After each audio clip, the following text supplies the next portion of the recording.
Baking bread is a hobby for failures, my sister Vanessa announced to our entire family. I smiled, picked up the broken pieces of my work from the floor, and walked away.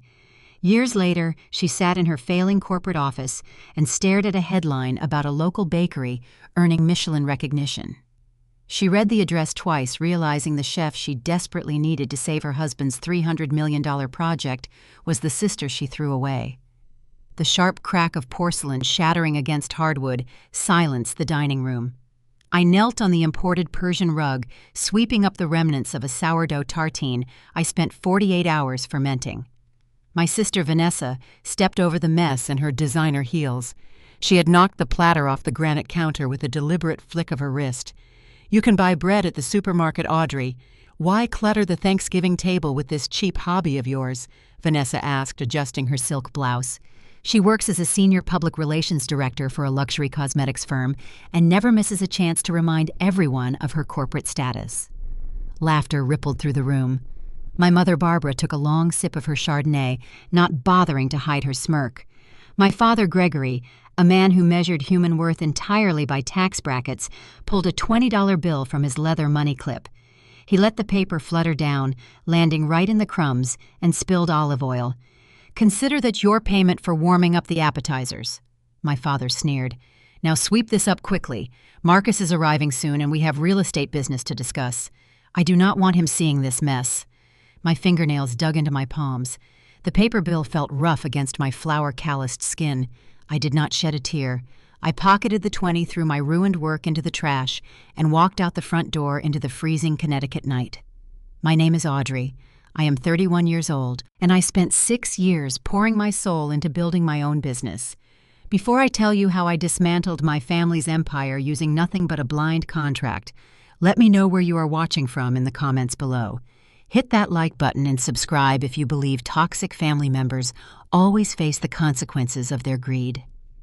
The sun barely crested the horizon the next morning when I turned the key to the Copper Whisk, my small bakery in the Boston suburbs. A city health inspector already stood on the sidewalk holding a clipboard and a scowl. He slapped an emergency inspection warrant against the glass before I even flipped the open sign. We received a detailed anonymous tip. He stated stepping past me into the kitchen without waiting for permission. Allegations of expired dairy and severe health code violations. My phone buzzed in my apron pocket. I did not need to guess who filed the tip. Just hours before the Thanksgiving dinner, I refused Vanessa's demand to bake 500 custom pastries for her upcoming cosmetics launch event for free. I told her to go to the supermarket. She hung up the phone, but Vanessa never left a perceived slight unpunished. The health inspector did not just look around. He dismantled my workspace. His heavy boots tracked gray slush across the pristine white tiles of the Copper Whisk. He shoved past the display cases, his thick fingers grabbing a flashlight and a digital thermometer. He aimed the beam into the darkest corners of my dry storage, hunting for shadows that did not exist. "We received a report about your dairy shipments," he said, his voice flat and accusing. "The caller claimed you use expired eggs and store unpasteurized milk at room temperature." My jaw tightened. I watched him tear open a fresh-sealed 50-pound sack of artisan bread flour. A cloud of white dust plumed into the air, settling on his dark uniform jacket. He did not care about the mess he made. He was here on a mission to shut me down. I knew exactly who dialed the city health department's tip line. The anonymous caller had a name, a designer wardrobe, and a staggering sense of entitlement. My sister Vanessa never took rejection lightly. Just 12 hours prior, my phone had rung while I was laminating croissant dough. Vanessa's voice had barked through the speaker, bypassing any standard greeting. Her tone carried the frantic, demanding energy of a woman who expected the world to bend to her schedule. "Audrey, I need 500 individual fruit tarts delivered to the downtown convention center by 6 tomorrow morning," Vanessa had ordered. "My cosmetics company's launch event is facing a catering crisis. The original vendor canceled." I held my flour-covered hands away from the screen. 500 tarts require 3 days of prep work, Vanessa." I explained, keeping my tone even. "I have to source the fruit, make the pastry cream from scratch, and blind bake the shells. I cannot conjure that volume overnight. Even if I could, that is a $4,000 order. I would need a deposit right now." Silence stretched over the line before Vanessa let out a sharp, mocking laugh. "A deposit? Are you out of your mind? This is for my launch. You are my sister. You should be begging for the exposure this event will give your little shop. I am doing you a favor." "Exposure does not pay my commercial utility bills," I replied. "I cannot work for free, and I physically cannot produce 500 units by tomorrow morning." The line went dead quiet. When Vanessa finally spoke, her voice dripped with pure venom. "You are just a dough kneader, Audrey. Doing a favor for your successful sister would not kill you. Keep playing small, see where it gets you." She hung up. I knew a retaliatory strike would follow. I just did not expect her to weaponize a government agency against my livelihood before sunrise. I stood my ground and watched the inspector scrutinize my walk-in refrigerator. He pointed his laser thermometer at the dairy racks. 34 degrees. Perfect. He checked the delivery invoices clipped to the stainless steel wall. The dates on the egg cartons matched the invoices down to the hour of delivery. My kitchen operates like a surgical theater. Every surface shines. Every ingredient rotates on a strict schedule. I pour my entire existence into maintaining this standard. He spent 45 minutes trying to find a single flaw. He checked the grease traps, the ventilation hoods, and the seals on the ovens. He found nothing, not a single crumb out of place. He clicked his pen, his face sour with disappointment, and signed the bottom of the inspection sheet. "You pass," he muttered, handing me the yellow carbon copy. "But we will be watching." He pushed his way out the front door, the bell chiming a cheerful tune that mocked the heavy tension in the room. I let out a breath I did not realize I was holding. My hands shook slightly as I smoothed the wrinkles from my apron. I had survived Vanessa's petty sabotage. I thought the worst part of the morning was over. I was wrong. Before I could even sweep up the flour, the inspector spilled. My phone vibrated against the stainless steel prep counter. An email notification flashed on the screen. The sender was my property management group. The subject line read, "Urgent lease amendment enclosed." A cold dread pooled in my stomach. I wiped my hands on a towel and opened the document. The legal jargon filled the screen, but the numbers jumped out like neon signs. Effective the 1st of next month, the base rent for my retail space would increase by 60%. I stared at the glowing digits. 60%. It was a death sentence. Small bakeries operate on razor-thin profit margins. A 10% increase would force me to raise prices. A 60% increase would bankrupt me within 2 weeks.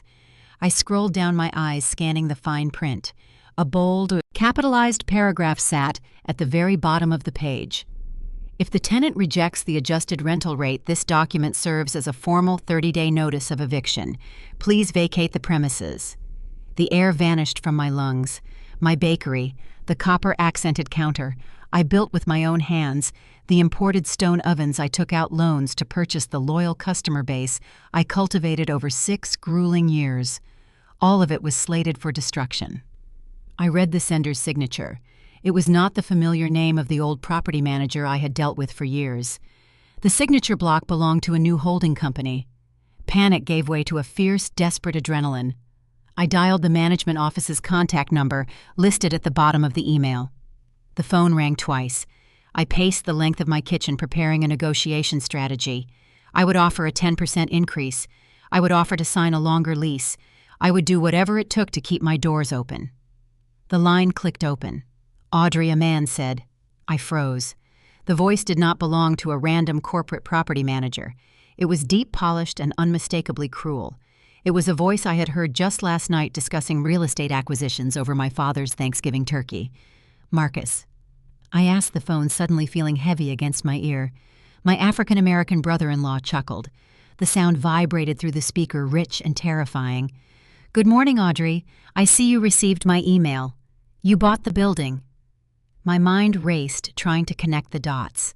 The anonymous tip, the sudden eviction notice, the impossible rent hike. It was not a random string of bad luck. It was a coordinated siege. My firm acquired the entire block late last night.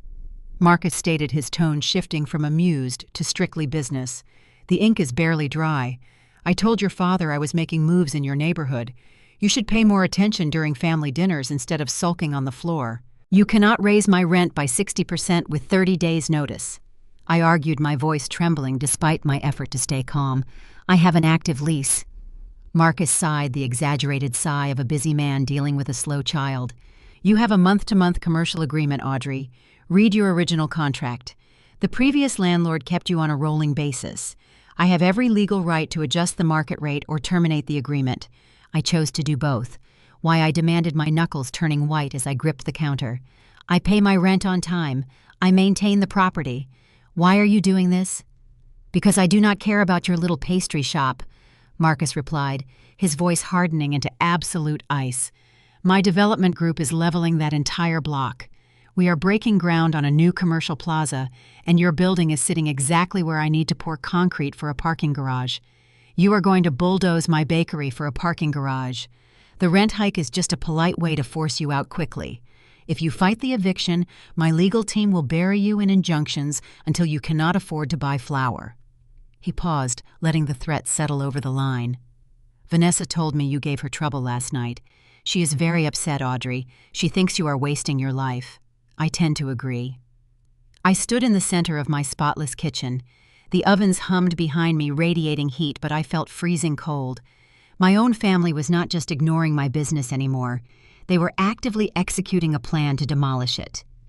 Take my advice, Marcus continued smoothly. Sign the exit agreement. Pack up your mixers. Find a nice entry-level administrative job somewhere. Let the adults handle the real business. You have 30 days to clear out. The line went dead. I lowered the phone. The screen faded to black, mirroring the sudden darkness of my future. Marcus had unlimited capital and a team of ruthless lawyers. I had a few $1,000s in a business checking account and a leased space I could no longer afford. He had calculated every angle striking me when I was most vulnerable, ensuring I had no path to fight back. The bell above the bakery door chimed again. I turned, expecting a customer ready to put on a brave face and sell croissants while my world burned down. But the person walking through the glass door was not a customer looking for morning coffee. My mother Barbara stepped into the bakery. She did not bother looking at the display cases.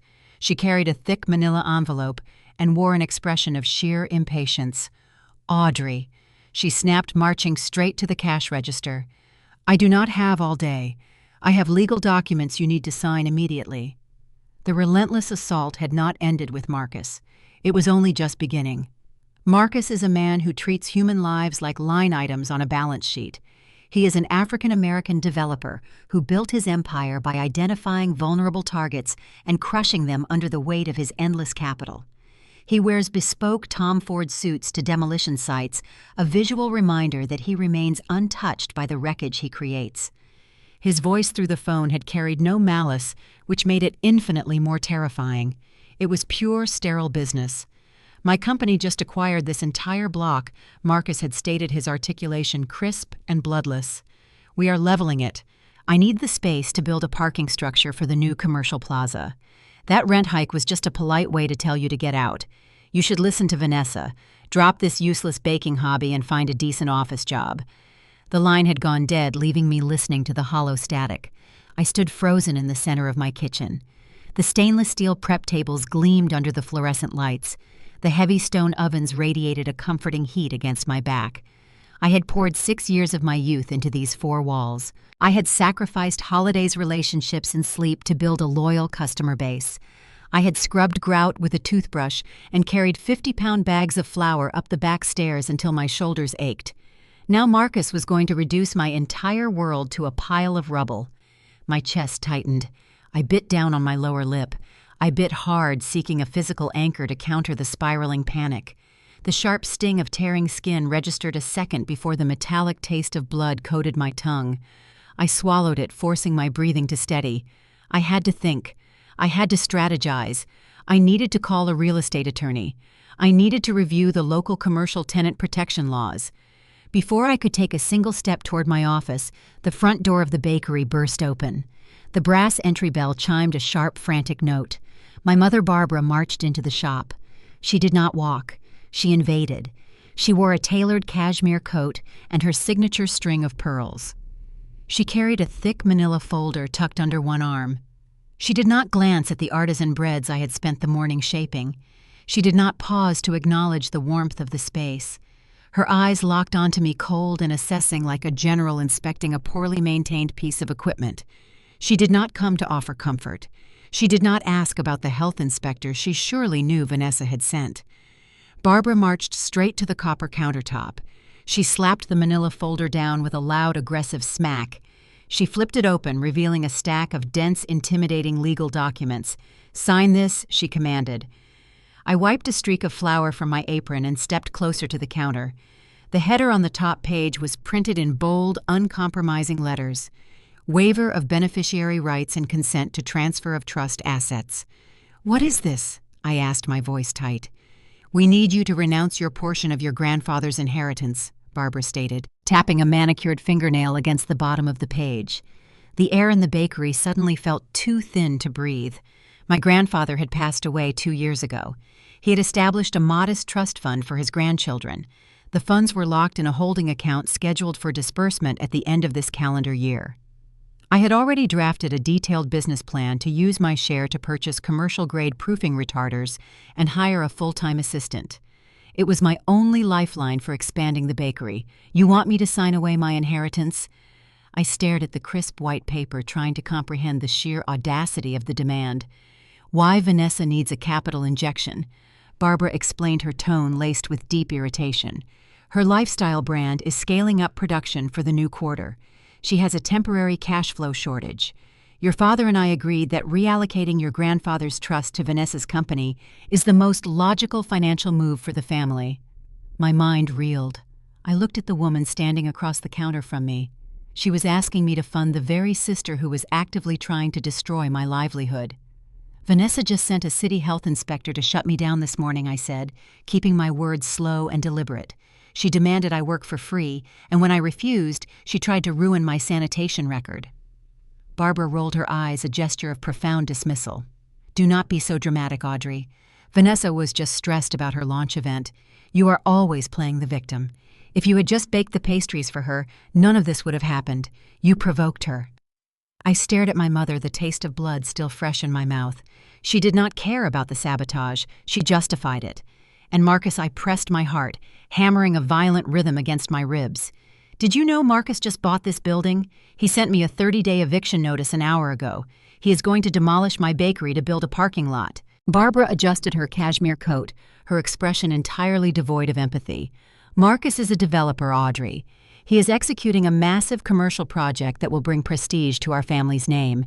You cannot expect him to halt progress just because you are emotionally attached to this little storefront. You have a month-to-month lease. He is well within his legal rights." I braced my hands on the copper counter to stop them from shaking.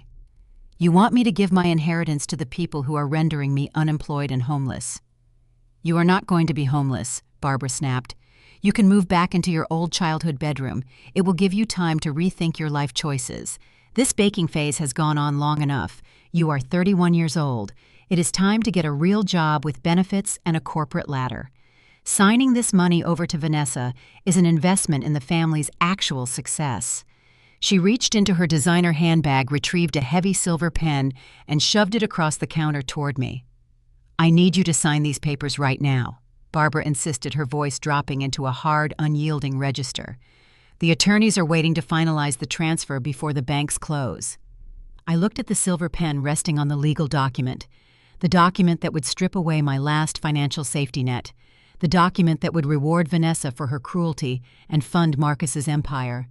The sheer suffocating entitlement of my family closed around me like a vice. They did not just want me to fail. They wanted me to fund my own destruction. They expected me to hand over the weapon they would use to finish me off. My breathing slowed. The frantic panic that had gripped me during Marcus's phone call evaporated, replaced by a cold, crystalline fury. I looked up from the contract and met my mother's eyes. "No," I said. Barbara blinked, her perfect posture faltering for a fraction of a second. "Excuse me, I am not signing away my grandfather's money," I stated, my voice echoing off the tile walls. "I am not giving a single dime to Vanessa, and I am not moving back into your house." Barbara's face flushed a deep, angry red. "You do not have a choice in this matter, Audrey. This is family business. We made a collective decision. You and Dad made a decision," I countered. "But my signature is required to execute it, and my answer is no. Take your paperwork and leave my bakery." My mother planted both hands on the counter, leaning in close. The scent of her expensive floral perfume was overwhelming. If you refuse to sign this, you are proving exactly how selfish and useless you are. You are putting your petty jealousy above your sister's future. I am putting my survival above her greed, I replied, not backing down an inch. Barbara snatched the silver pen off the counter. Her eyes narrowed into dark, furious slits. If you do not sign this document today, your father and I will cut you out completely. We will remove you from our wills. We will not invite you to another family gathering. You will be entirely on your own. Do not test me, Audrey. I stood tall, facing the woman who had spent my entire life measuring my worth against my sister's corporate titles. The threat was meant to break me. Instead, it set me free. I stared at my mother, Barbara, the woman who had just delivered an ultimatum demanding I fund the sister who was actively trying to destroy my life. The air in the bakery hung thick and heavy with the scent of yeast and unspoken resentments. If you do not sign this document today, your father and I will cut you out completely. Barbara repeated, her voice sharp and uncompromising. We will remove you from our wills. We will not invite you to another family gathering. You will be entirely on your own. The threat was clear. Surrender my grandfather's inheritance to Vanessa or lose my family forever. Barbara expected me to fold. She expected the fear of isolation to override my sense of self-preservation. She expected the quiet, dough-kneading daughter to submit to the demands of the Evans family hierarchy. I looked at the silver pen resting on the legal document. I looked at the crisp, notarized pages that would strip me of my only financial safety net. Then I looked back at my mother. The woman who watched Marcus hand me a 30-day eviction notice and called it a smart business move. The woman who justified Vanessa sending a health inspector to ruin my sanitation record. I am already on my own, I said quietly. My voice did not shake. Barbara blinked. Her confident posture stiffened. What did you say? I reached across the copper counter. I did not pick up the pen. I picked up the legal document. I folded the thick pages in half, creating a sharp, deliberate crease down the center. Then I folded them again. I am already on my own, I repeated, my voice growing stronger. You and Dad cut me out a long time ago. You just kept me around for the holidays to have someone to look down on. I am not funding Vanessa's company. I am not signing away my grandfather's trust. Take your paperwork and get out of my bakery. I shoved the folded document back across the counter. It slid off the edge and hit the tiled floor near Barbara's expensive leather boots. Barbara stared at the discarded papers, her face contorting with sheer disbelief. No one in the Evans family spoke to her this way. No one refused a direct order. You are making a massive mistake, Audrey. Barbara hissed, her voice trembling with barely contained fury. You have no idea what you are up against. When Marcus finishes demolishing this building, you will have nothing left. Do not come crying to us when you end up serving coffee at a drive-through window. I met her glare evenly. I will not. Barbara snatched her designer handbag off the counter. She did not bother picking up the folded contract from the floor. She turned on her heel and marched toward the glass door. She pushed it open with excessive force. The brass bell chimed violently against the frame. You are a complete disappointment. Barbara delivered her final judgment without looking back. Useless. The door swung shut, cutting off the crisp morning air. I stood alone in the center of the copper whisk. The silence rushed back in heavy and suffocating. The adrenaline that had fueled my defiance evaporated, leaving a cold, hollow ache in my chest. My family had drawn their battle lines. Marcus was accelerating the eviction process to build his parking garage. Vanessa was preparing to launch her lifestyle brand using my stolen recipes. My parents had formally disowned me for refusing to finance my sister's vanity project. I had 30 days to vacate a commercial property I had poured 6 years of my life into renovating. I had a grandfather's trust fund that would not disperse for another 8 months. I had an empty bank account and a shattered heart. I sank onto a stool behind the pastry counter, burying my face in my flour-dusted hands. The crushing weight of the reality settled over me. Marcus was right. His legal team would bury me in injunctions if I tried to fight the eviction. I did not have the capital to relocate. I did not have the credit score to secure a new commercial lease in the Boston area. My bakery, my sanctuary, my entire identity was about to be reduced to rubble. I squeezed my eyes shut, fighting the urge to break down. Crying would not pay the legal fees. Crying would not stop the bulldozers. A quiet sound broke the silence, the scrape of a chair leg against the floorboards. I flinched and looked up. I was not alone in the bakery. A man sat at the small two-person table tucked into the far corner near the back window. The corner was usually obscured by the large espresso machine display, creating a private nook. I had been so consumed by the health inspector Marcus's phone call and my mother's invasion that I had completely forgotten about my first customer of the morning. The man had been sitting there the entire time. He had witnessed the health inspection. He had heard my side of the frantic phone call with Marcus. He had listened to the entire vicious exchange with my mother. He was in his late 50s, wearing a sharp-tailored tweed suit that looked entirely out of place in a suburban bakery. A silk ascot peeked from his collar. His silver hair was perfectly coiffed, and his eyes, a piercing shade of gray, observed me with unsettling intensity. He held a small silver fork in his right hand. Resting on the porcelain plate in front of him was the remnants of my signature millefeuille, a complex 1,000-layer pastry filled with Madagascar vanilla bean cream and topped with a delicate spun sugar lattice. It was the most technically demanding item on my menu. The man wiped his mouth with a linen napkin. He did not look embarrassed about eavesdropping. He looked fascinated. He stood up, picked up his plate, and walked slowly toward the front counter. He moved with a practiced, deliberate elegance. He set the empty plate down on the copper surface. That he said, pointing a manicured finger at the few remaining crumbs of pastry, is an extraordinary piece of patisserie work. The lamination is flawless. The butter quality is exceptional. You understand temperature control better than most executive chefs in this city. I stared at him, my mind struggling to shift from sheer panic to customer service mode. "Thank you," I managed to whisper, my voice thick. The man leaned against the counter, steepling his fingers. "I could not help but overhear your domestic dispute. It seems you have an aggressive developer aiming a wrecking ball at your livelihood." He tilted his head, studying my face. "And a family intent on watching you fail." I stiffened, feeling a sudden surge of defensiveness. "That is really none of your business." "Perhaps not," the man agreed smoothly. "But the quality of your lamination is my business. Allow me to introduce myself." He reached into the breast pocket of his tweed jacket and produced a thick, textured business card. He slid it across the copper counter toward me. I glanced down at the card. The name was embossed in elegant gold lettering, Julian Vance. Underneath a single title, Culinary Venture Capitalist. My breath caught in my throat. Everyone in the Boston hospitality industry knew the name Julian Vance. He was a notoriously eccentric investor.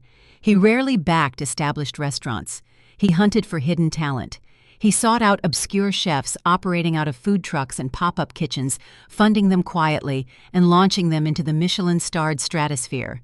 He was a kingmaker in the culinary world, and he was standing in my bakery. "You are Julian Vance?" I asked, looking from the card to his sharp gray eyes. "I am Julian, confirmed." He tapped the business card. "I have spent the last 3 weeks conducting anonymous taste tests at 64 bakeries across the New England region. I am looking for a specific caliber of talent. I require a chef who understands the intersection of artisanal technique and molecular gastronomy. Your millefeuille demonstrates a mastery of the fundamentals. The question is, do you have the vision for something bolder?" I gripped the edge of the counter. "Something bolder. My landlord just gave me a 30-day eviction notice.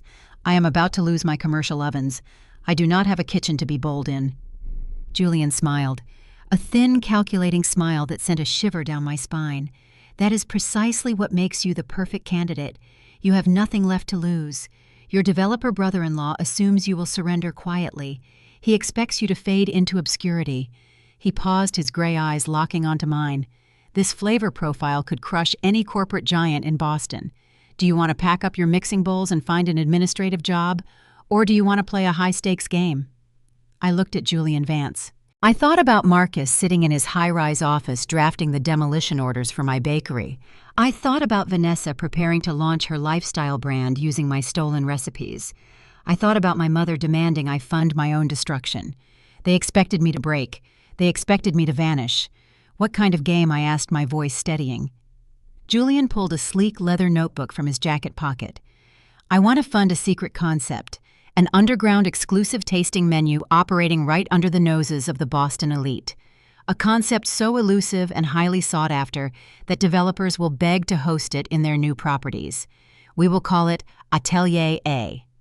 He flipped the notebook open to a blank page. "You provide the culinary genius. I provide the capital, the legal protection against your brother-in-law's eviction tactics, and the marketing strategy. We will operate silently out of the back half of this bakery until the eviction deadline hits. We will build a legend before you ever have to move your ovens." Julian Vance leaned closer, his voice dropping to a conspiratorial whisper. "I can give you the resources to build an empire that will make your family's real estate holdings look like a child's board game, but you have to commit entirely. No hesitation, no mercy." I looked down at the empty plate where my millefeuille had been. I looked at the business card gleaming on the copper counter. I thought about the $20 bill my father had thrown into the dirt the night before. I picked up the business card and slipped it into my apron pocket. "I am in," I said. The transformation of the copper whisk began that same evening. Julian Vance did not waste time with pleasantries or prolonged negotiations. He deployed a team of private contractors who arrived under the cover of darkness. They erected a soundproof temporary partition wall straight down the middle of my bakery. The front half remained a quaint, struggling suburban pastry shop facing a 30-day eviction notice. The back half became a state-of-the-art culinary laboratory. We named the concept Atelier A. The premise was brutal exclusivity, 10 seats per night, a 20-course tasting menu blending traditional bread-making techniques with aggressive molecular gastronomy. No signage, no public address, no social media presence. Reservations were secured through a private, encrypted, invite-only portal managed entirely by Julian's network. The patrons did not know the location until 2 hours before dinner, and they were escorted through the alleyway loading dock. My identity as the head chef was strictly classified. Julian understood the Boston culinary scene better than anyone. He knew that mystery breeds obsession. If the elite knew the chef was a suburban baker facing eviction, they would scoff. If they thought the chef was a phantom European master, they would pay $500 a plate. I spent the next 2 weeks functioning on 3 hours of sleep a night. I baked croissants in the morning to maintain the facade of a failing business, dealing with Marcus's aggressive legal notices taped to my front door. At night, I stepped behind the partition and engineered culinary masterpieces for Julian's hand-picked guests. I developed a smoked bone marrow brioche. I created a caramelized onion tartlet encasing a liquid Gruyere sphere that exploded on the palate. The feedback was instantaneous and explosive. Whispers of Atelier A began circulating through the highest echelons of the city's food critics. Julian fed the rumors meticulously, ensuring my anonymity remained ironclad. I was exhausted, my hands burned from the ovens, but for the first time in my life, I felt a dangerous, thrilling sense of power. I was building an empire in the shadows. But while I was meticulously assembling my secret tasting menu, my sister Vanessa was executing a very public, very dirty theft. It was a Tuesday afternoon. The bakery was quiet. I was sitting in my small office reviewing the food cost margins for Atelier A when my phone vibrated with a push notification. It was an alert from Instagram. Vanessa had just launched the inaugural product line for her highly anticipated lifestyle brand, Vain. I tapped the notification expecting to see a line of overpriced scented candles or generic silk robes. Instead, a professionally produced video filled my screen. Vanessa stood in a pristine staged kitchen that had never seen a real bag of flour. She wore a tailored white blazer and a flawless blowout. She smiled directly into the camera, holding up a beautifully packaged, artisanal-looking pastry. "Welcome to the taste of autumn," Vanessa purred to her 3 million followers. "This is the Vain signature spiced fig tart." My heart slammed against my ribs. I stared at the screen, my blood running cold. The pastry she held was not just any tart. It featured a very distinct braided rye crust and a unique glossy glaze. I recognized the crimping pattern. I recognized the specific amber color of the filling. I tapped the screen, expanding the caption.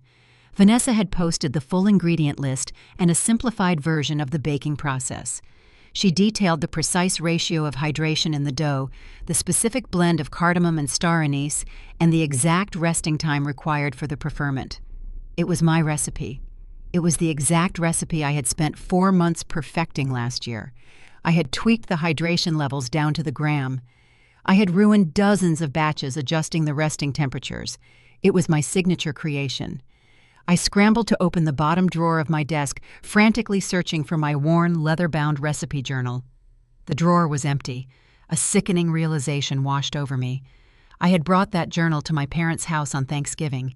I had left it on the kitchen island when I rushed out after my father threw the $20 bill at me. Vanessa had not just stumbled upon a similar idea.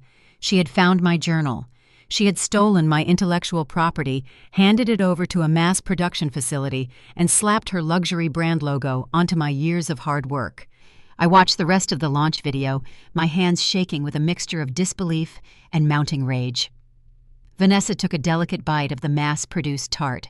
She closed her eyes, feigning culinary ecstasy. Creating this masterpiece took months of dedication, she told her audience, her voice dripping with artificial sincerity. But this recipe proves an important point. You do not need to be some lowly baker covered in flour and grease to create exceptional food. You just need the vision and mindset of a true female entrepreneur. Good food is about smart business, not menial labor. She was not just stealing my work. She was using it to publicly humiliate my entire profession. She was profiting off my genius while simultaneously degrading the very hands that created it. I scrolled through the comments section. The validation was nauseating. Thousands of followers were praising her brilliance. A prominent food blogger commented, "A masterclass in luxury baking. Vanessa, you are a genius." Fans were demanding pre-orders, asking where they could buy the tarts in bulk. She was poised to make hundreds of thousands of dollars off my stolen labor within the first week. I did not throw my phone. I did not scream. The quiet, compliant Audrey who swept up broken dishes at Thanksgiving was gone. The Audrey who ran Atelier A in the shadows took over. I picked up my phone and dialed the number Julian Vance had given me for his retained intellectual property attorney, a ruthless litigator named David Sterling. "Mr. Sterling," I said, keeping my voice dangerously level. "My sister just launched a commercial food product using a proprietary recipe she stole from my personal journal. She is mass-producing it under her lifestyle brand. I need to file an immediate cease and desist order, and I want to explore options for an emergency injunction to halt her production line." David Sterling did not ask for the emotional backstory. He asked for the facts. "Send me the link to her launch video, the timestamps showing your original creation of the recipe, and any proof you have that the journal was in her vicinity. I will have the cease and desist drafted and served to her corporate office before close of business today." I emailed him the files. I had date-stamped photographs of my original spice fig tarts from a local bake sale a year prior. I had text messages to suppliers ordering the specific unusual ingredients. I had a solid paper trail establishing my ownership of the formula. The cease and desist was served via priority courier to Vanessa's corporate headquarters at 4 o'clock that afternoon. The document legally demanded she immediately halt all production, marketing, and sales of the Vane signature spiced fig tart, citing gross infringement of intellectual property and theft of trade secrets. I expected Vanessa to panic. I expected an angry phone call from my mother demanding I withdraw the legal threat and stop ruining my sister's big moment. I expected the usual family dynamics of guilt and manipulation to come crashing down on me. I did not expect the black Range Rover that pulled up outside my bakery less than 24 hours later. I did not expect the man who stepped out of the vehicle. Vanessa did not call my mother to fight her battles this time. She called her husband. Marcus had arrived to handle the situation personally, and he was not carrying a settlement offer. He was carrying a threat. The heavy glass door of the copper whisk swung open with enough force to rattle the brass bell off its hook. The afternoon sunlight briefly silhouetted a massive frame before Marcus stepped fully into the bakery. He wore a custom charcoal suit that likely cost more than my commercial ovens. He did not look like a man stopping by for a pastry. He looked like an apex predator evaluating a very small, very vulnerable piece of prey. He did not walk to the counter. He stalked toward it. In his right hand he held a crumpled manila envelope. I recognized the return address label of David Sterling's law firm. It was the cease and desist order I had sent Vanessa yesterday afternoon. Marcus stopped directly across from me. The copper counter was the only barrier between us. He stared at me for a long, silent moment, his dark eyes entirely devoid of warmth. Then, with a deliberate theatrical slowness, he raised his hand and dropped the crumpled legal document directly into the small trash can designated for customer receipts. He braced both hands flat on the copper surface and leaned in. The scent of his expensive cologne, a sharp mix of bergamot and cedar, washed over me. "Listen to me very carefully," Audrey Marcus said. His voice was low, smooth, and laced with absolute menace. "You are playing with a fire you do not have the resources to control." I kept my hands clasped tightly behind my back to hide their trembling. I did not step away from the counter. "Vanessa stole my recipe," I stated, forcing my voice to remain steady. "She took my personal journal and is mass-producing my intellectual property for commercial gain. That is theft." Marcus let out a short, dismissive laugh. The sound grated against the quiet hum of the bakery. "Intellectual property, Audrey, please. Do not use legal terms you barely comprehend. You are a suburban baker operating out of a failing storefront. You did not patent the recipe. You did not trademark the process. As far as the law is concerned, Vanessa found an uncredited list of ingredients and improved upon it. She stole my journal from my parents' house. I countered the injustice burning in my chest. You know she did." Marcus tilted his head, his expression shifting from amusement to cold, hard calculation. "It does not matter what I know. It matters what you can prove in a courtroom. And let me assure you, you cannot prove anything. My development firm retains a legal team that bills out at $2,000 an hour. If you pursue this ridiculous cease and desist, they will not just defend Vanessa, they will annihilate you." He leaned closer, invading my personal space, forcing me to hold my ground. "If you dare to file a formal lawsuit, I will personally direct my attorneys to countersue you for defamation, tortious interference, and malicious harassment. We will bury you in discovery requests. We will drag you through depositions until you are completely bankrupt. We will drag this out for years. You will have to sell your kidneys on the black market just to afford the retainer for a lawyer willing to take your calls." The sheer brutality of his threat hung in the air. He was not just protecting his wife's stolen product. He was actively enjoying the process of crushing me. He was weaponizing his immense wealth to ensure I had no avenue for justice. "Withdraw the order," Marcus commanded, tapping a single finger against the copper counter to emphasize his point. "Contact your bargain basement lawyer and cancel the action immediately. Then you are going to pack up your mixing bowls, vacate this building by the end of the month as instructed, and accept the reality of your situation. You are going to quietly step aside and let the successful people in this family conduct actual business." He straightened up, adjusting his suit jacket with a sharp, precise movement. He offered me a final, victorious smile, a smile that communicated absolute certainty that he had broken me. "Have a pleasant afternoon, Audrey. I look forward to seeing this space empty." Marcus turned and walked out of the bakery. The heavy glass door swung shut behind him. I watched his black Range Rover pull away from the curb, disappearing into the suburban traffic. I stood alone in the quiet bakery.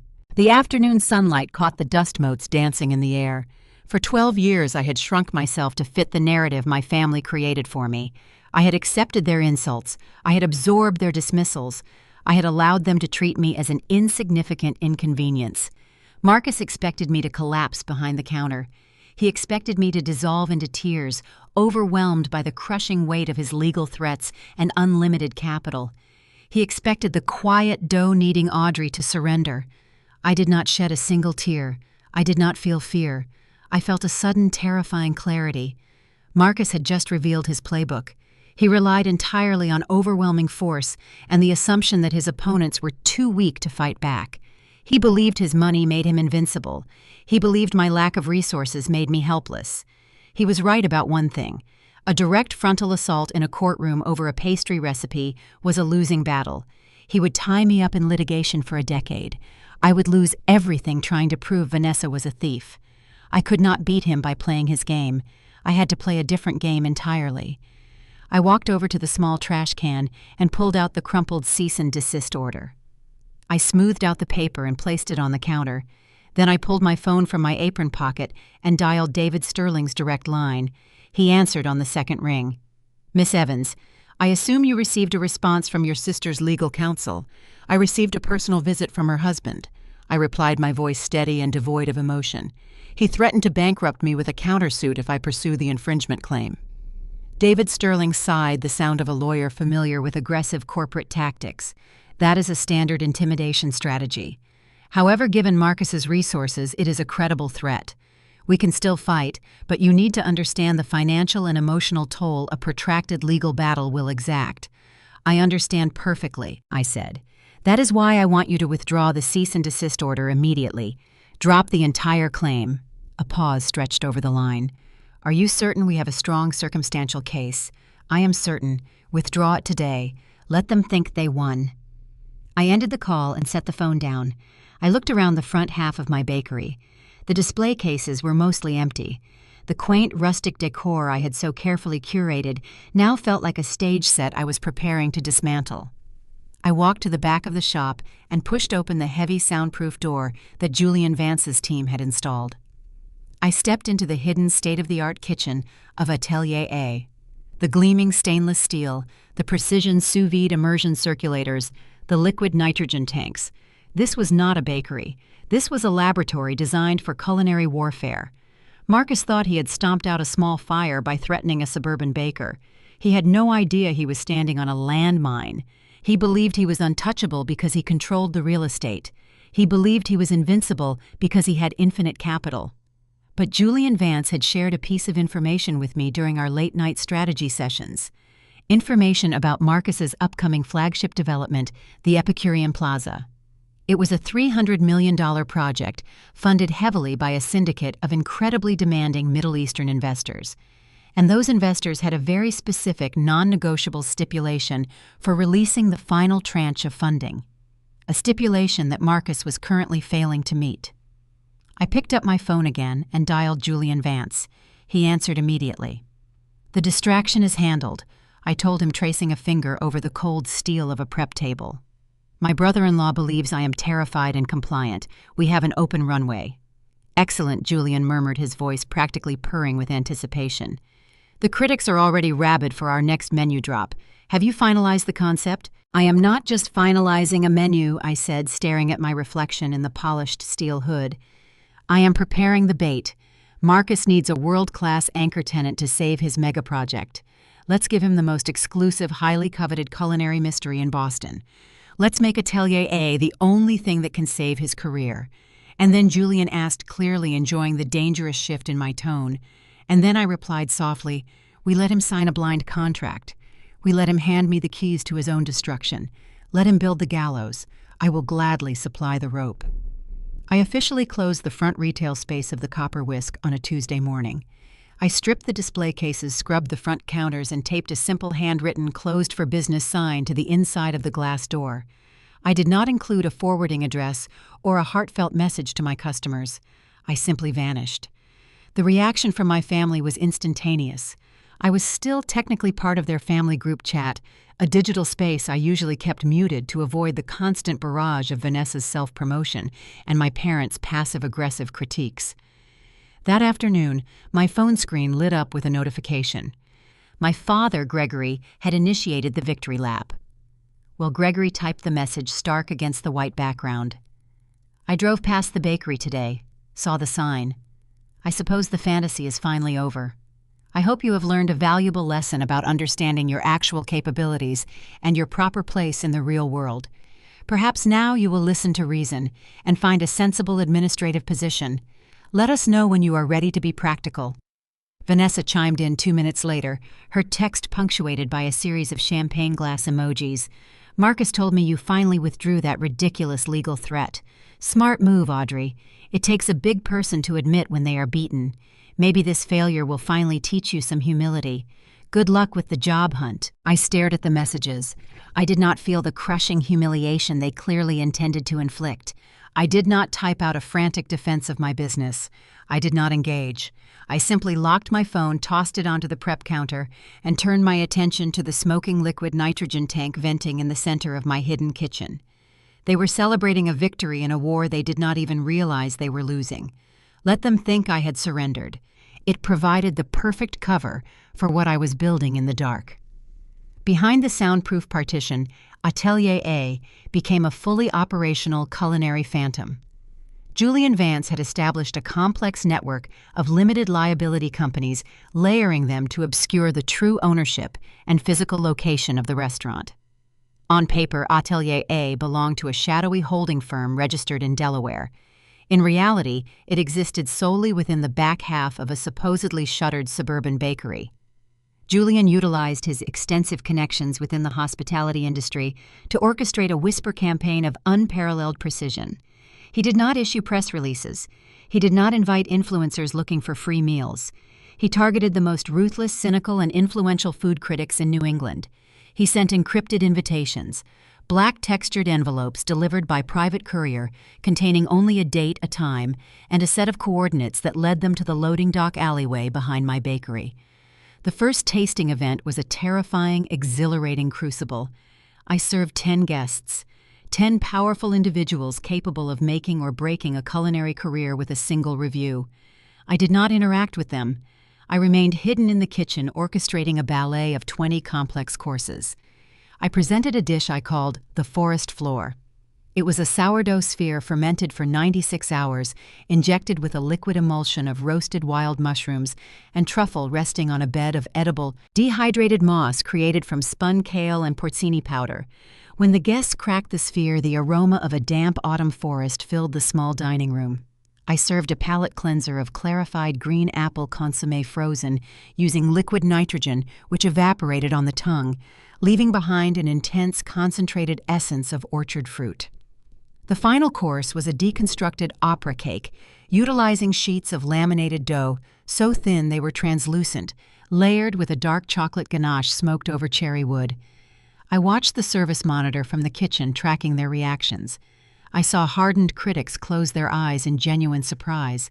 I watched them dissect the techniques, their voices hushed, attempting to identify the chef responsible for the experience. Julian Vance's strategy worked flawlessly. The reviews were not just positive, they were hysterical. A prominent critic for the Boston Globe published a 1,000-word column dedicated entirely to Atelier A. The article described the experience as a paradigm shift in modern gastronomy. It speculated wildly about the chef's identity, suggesting a reclusive European master or a Michelin-starred prodigy operating in exile. The critic concluded the piece with a definitive statement: whoever the phantom chef of Atelier A is, they have just instantly become the most important culinary figure in Boston. The waitlist for reservations exploded. The encrypted portal received thousands of requests within hours. The price for a seat skyrocketed to $800, and guests paid it without hesitation. Atelier A was no longer just a restaurant. It was a phenomenon. It was the white whale of the culinary elite. While I was silently ascending to the pinnacle of the Boston food scene, my brother-in-law Marcus was orchestrating a massive undertaking of his own. His development firm broke ground on Epicurean Plaza, a sprawling, $300 million mixed-use commercial center located in the heart of the city's financial district. The project was designed to be the crown jewel of Marcus's career. The architectural renderings promised luxury retail spaces, high-end residential lofts, and a sprawling multi-level culinary pavilion. Marcus had leveraged his firm to the absolute limit to secure the prime real estate. He had brought in a syndicate of incredibly demanding investors from Dubai to provide the primary capital. These investors were notorious for their stringent requirements and lack of patience for failure. Julian, who maintained a vast network of corporate informants, fed me detailed intelligence on Marcus's precarious position, Marcus's bleeding capital.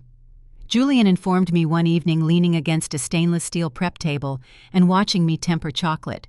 The initial construction phases have run drastically over budget, but that is not his biggest problem. I paused, setting my spatula down. What is his biggest problem? The final tranche of funding from the Dubai syndicate. Julian explained, his gray eyes gleaming with calculated amusement. $150 million. They are refusing to release the funds until Marcus secures a signature anchor tenant for the culinary pavilion. They do not want a chain restaurant. They do not want an established, boring steakhouse. They specifically mandated a world-class, globally recognized culinary concept to elevate the entire plaza's prestige. I wiped my hands on a towel, absorbing the information. And if he cannot secure this anchor tenant? The investors pull out, Julian stated flatly. The project collapses. Marcus defaults on his primary loans. His firm faces immediate bankruptcy, and he will likely face severe legal repercussions for breach of fiduciary duty. He is desperate, Audrey. He needs a culinary miracle to save his career.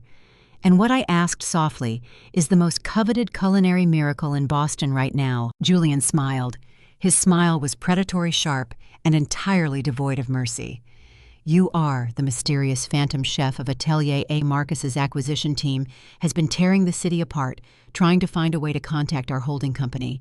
They are offering absurd financial incentives just to secure a meeting. You are the only asset capable of satisfying his investors. I stared at the gleaming surface of the chocolate tempering machine. The symmetry of the situation was almost poetic. The man who had callously issued an eviction notice to destroy my small bakery was now unknowingly begging that same baker to save his $300 million empire. Marcus believed I was a defeated, unemployed woman sulking in my childhood bedroom. He believed his brutal legal threats had permanently neutralized me. He had no idea that the phantom chef he was desperately hunting, the chef he needed to prevent total financial ruin, was the sister-in-law he so deeply despised. "We have him," Julian whispered, tapping a manicured finger against the steel table. "He is cornered. He is panicked. He is ready to make a catastrophic mistake. Are you ready to let him?" I looked up at Julian Vance. I thought about the crushing despair I had felt standing in the empty storefront of the Copper Whisk. I thought about the relentless arrogance of my family, their constant belittling, and their deliberate attempts to ensure my failure. I picked up the spatula and resumed tempering the dark chocolate, my movements precise and unwavering. "Tell your legal team to draft the lease agreement," I instructed Julian, my voice cold and steady. "Make it the most draconian, punishing contract imaginable. Bind him to every single financial obligation. And when it is ready, tell Marcus's team that the chef of Atelier A is finally willing to negotiate." Marcus pursued the phantom chef of Atelier A with the frantic, reckless energy of a man staring down the barrel of a $300 million financial collapse. His corporate acquisition team inundated Julian Vance's shell company with frantic emails, aggressive voicemails, and increasingly desperate financial offers. They did not know they were negotiating with the very woman they had mocked, threatened, and attempted to evict just weeks prior. They were negotiating with a ghost, a culinary legend that I had meticulously constructed in the dark. Julian and I sat in the soundproof office of Atelier A, reviewing the negotiation logs. Marcus was bleeding capital, and his Middle Eastern investors were tightening the screws. He needed a flagship anchor tenant to release the final tranche of funding for Epicurean Plaza, and he had convinced himself that securing Atelier A was his only salvation. "He is desperate," Julian noted, sliding a printed copy of Marcus's latest proposal across my desk. "He is offering to subsidize 50% of the build-out costs for a new expanded restaurant space within the plaza. He is offering a reduced base rent for the first 5 years. He is practically begging." I reviewed the numbers, my expression neutral. "It is not enough," I stated, pushing the paper back. "He destroyed my bakery because he could. I am not going to let him buy his salvation at a discount. We need to construct a contract, so punitive, so heavily weighted in our favor, that signing it constitutes financial suicide." Julian's gray eyes sparked with dangerous amusement. "What did you have in mind?" I outlined the trap. "First, I require full upfront payment for the entire restaurant build-out. Every piece of equipment, every custom oven, the architectural design, the imported marble countertops, all of it. The total cost is estimated at $4 million. His firm pays it in cash, non-refundable, before I even design the menu for the new space." Julian nodded, making a note on his legal pad. "Aggressive, but in his current state of panic, achievable." "What else?" "The lease term is 20 years. I continued, my voice steady.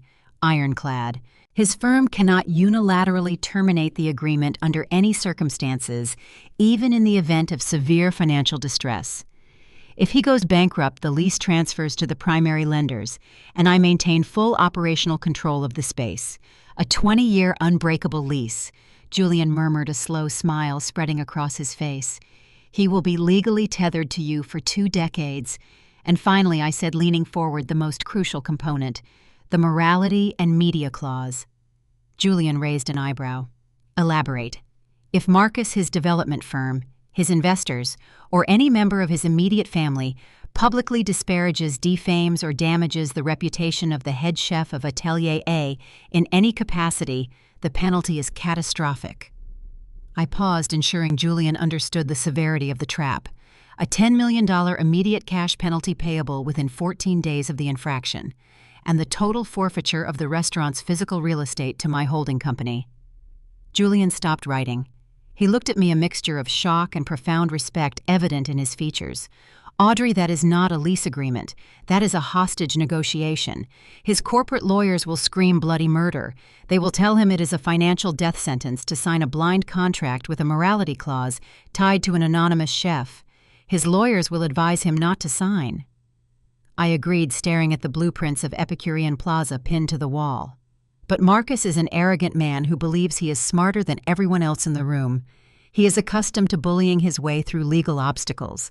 He will look at the contract, see the demands of a prima donna chef, and assume he can litigate his way out of the morality clause later if he needs to. He is too desperate for the Dubai investors' money to walk away now. He will sign it. Julian's legal team drafted the document.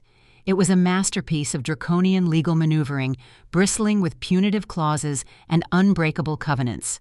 We presented it to Marcus's firm as a final, non-negotiable offer. Take it or the chef of Atelier A walks away forever. The response from Marcus's legal team was predictable. They balked. They sent back aggressive counteroffers demanding to meet the chef, demanding a reduction in the penalty clauses, demanding a traditional lease structure. Julian stonewalled them. He reiterated that the chef required absolute anonymity and total financial control, or there would be no deal. For 3 agonizing days, silence fell over the negotiations.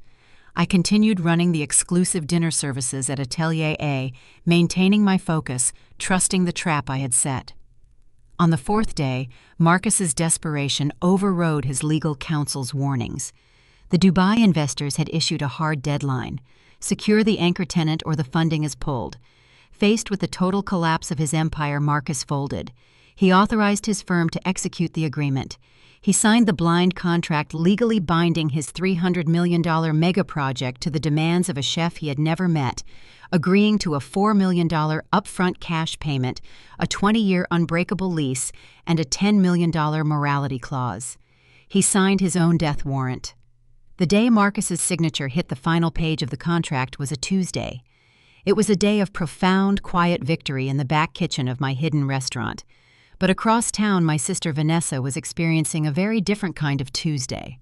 While Marcus was mortgaging his future to save his real estate project, Vanessa was preparing for the grand, highly publicized launch event of her luxury lifestyle brand, Vane. The centerpiece of the event was the mass-produced distribution of the signature spiced fig tart. The recipe she had stolen directly from my personal journal. She had booked a massive, glittering ballroom at a downtown luxury hotel. She had invited hundreds of influential guests, local celebrities, fashion bloggers, and prominent food critics.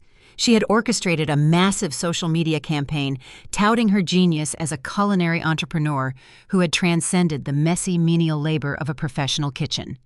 I did not attend the event. I was busy reviewing the $4 million wire transfer that had just cleared into Julian's holding account. I monitored Vanessa's launch through the digital feeds of the attendees. For the first hour, the event appeared to be a triumph. Vanessa, resplendent in a custom designer gown, posed for photographs, holding the mass-produced tarts, accepting the adoration of her sycophantic followers.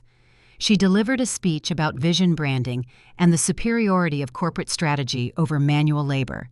Then the disaster struck. It did not happen slowly. It happened with the terrifying speed of a viral catastrophe. The manufacturer Vanessa had contracted to mass-produce my stolen recipe was a budget-tier facility unaccustomed to handling complex, highly perishable artisanal fillings. In her rush to bring the product to market, she had bypassed essential quality control protocols. The spiced fig filling, which required specific temperature management and precise acidity levels to remain stable, had been improperly stored and improperly sealed. The guests at the launch event bit into the complimentary tarts. Within 30 minutes, the elegant ballroom descended into chaos. The first signs were subtle: guests complaining of stomach cramps, a sudden rush to the restrooms. Then the situation escalated rapidly. Prominent influencers, local politicians, and wealthy socialites began experiencing severe violent symptoms of food poisoning. Emergency medical services were dispatched to the luxury hotel. Sirens wailed outside the venue. Stretchers were wheeled through the grand lobby. Over 40 VIP guests were transported to local hospitals, suffering from acute gastrointestinal distress vomiting and severe dehydration. The nightmare did not end in the emergency room. The disaster exploded across social media in real time. Guests began posting frantic, angry updates directly from their hospital beds. A prominent food blogger, the same one who had previously praised Vanessa's genius, tweeted a photo of a half-eaten tart, revealing a distinct, horrifying layer of fuzzy green mold hidden beneath the glossy glaze. The Vane's signature spiced fig tart is a biohazard, the blogger wrote, tagging Vanessa's brand account. Dozens hospitalized. This is what happens when a PR hack tries to play chef and mass-produces garbage in a discount factory. Absolutely criminal negligence. The hashtag vein poisoning began trending locally, then nationally. News outlets picked up the story, broadcasting footage of ambulances lined up outside Vanessa's glamorous launch event. The narrative shifted instantly. Vanessa was no longer a brilliant female entrepreneur. She was a negligent, greedy fraud who had poisoned Boston's elite to inflate her own brand. I sat in the quiet, pristine kitchen of Atelier A, watching the catastrophic collapse of my sister's reputation unfold on my phone screen. She had stolen my intellectual property, mocked my profession, and built her launch on a foundation of theft and arrogance. Now she was facing a massive public relations crisis, potential criminal negligence charges, and the absolute destruction of her luxury lifestyle brand. Marcus had signed a blind contract that bound him to a $10 million penalty if his family caused a public scandal affecting the chef of Atelier A, and his wife had just orchestrated one of the most spectacular, highly publicized culinary disasters in Boston history. The trap was fully set. The jaws were about to snap shut. The fallout from Vanessa's disastrous launch event dominated the local news cycle for 3 consecutive days. The Department of Public Health launched a formal investigation into her contracted manufacturing facility. Several high-profile guests who had been hospitalized were openly discussing class action lawsuits. Vanessa's heavily curated social media presence went completely dark, a stark contrast to her usual barrage of self-promotion. Amidst this swirling hurricane of negative press and impending legal action, my father, Gregory, turned 60. My mother, Barbara, refused to cancel the elaborate birthday celebration she had planned months in advance. In her worldview, acknowledging a crisis was tantamount to admitting defeat. The Evans family projected an image of untouchable success, and a birthday dinner at the Oak Room, one of Boston's most exclusive and pretentiously expensive steakhouses, was mandatory for maintaining that facade. I received a curt text message from Barbara 2 days before the dinner. Your father expects you at the Oak Room at 7 o'clock on Saturday. Dress appropriately. Try not to draw attention to your current employment situation. We are dealing with enough stress regarding Vanessa's manufacturer sabotaging her event. Do not make this evening about you. I read the message, my expression neutral. The staggering delusion required to frame Vanessa as the victim of a rogue manufacturer rather than the architect of a stolen, mishandled product was impressive even for my mother. I did not decline the invitation. I replied with a simple, "I will be there." I arrived at the Oak Room precisely at 7.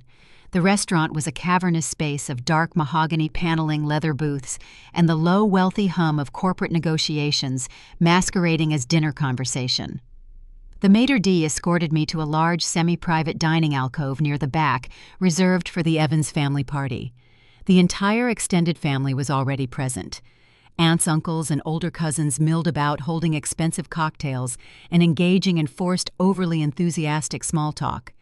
The tension in the room was palpable, vibrating beneath the surface of the forced smiles. Everyone knew about Vanessa's toxic tarts, but no one dared mention it aloud in front of Gregory and Barbara.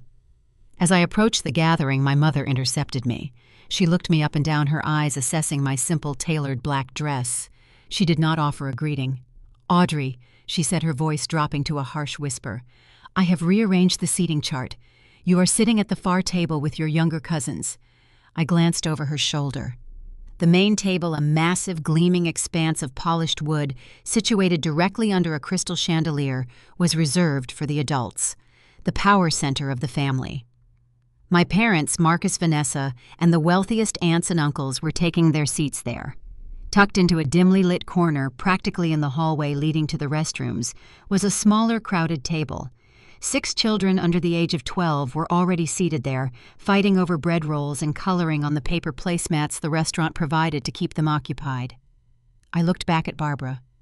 "You are seating me at the children's table," I asked, my voice dangerously calm. "I am 31 years old." Barbara adjusted her diamond necklace, her expression hardening into absolute disdain. "It is the most appropriate place for you right now, Audrey.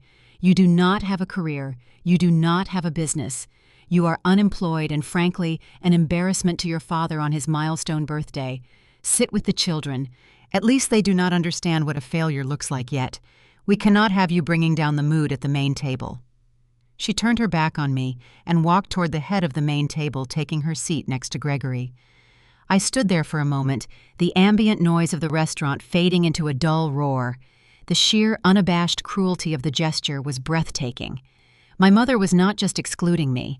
She was publicly humiliating me in front of the entire extended family, reinforcing the narrative that I was a worthless dependent, incapable of engaging in adult conversation. I did not argue. I did not make a scene. I walked over to the small table in the corner, pulled out a chair, and sat down amidst the chaos of spilled water glasses and thrown crayons. A 6-year-old cousin looked at me confused. "Are you in trouble, Aunt Audrey?" he asked loudly. I offered him a small, tight smile. "No, buddy. I am just waiting for the main event to start." I settled into my chair, nursing a glass of sparkling water, and observed the main table from my vantage point in exile. Vanessa sat directly across from Marcus. She looked exhausted, the heavy concealer under her eyes, failing to hide the toll of the past few days. She was currently engaging in a tearful, animated defense of her actions to an aunt sitting beside her.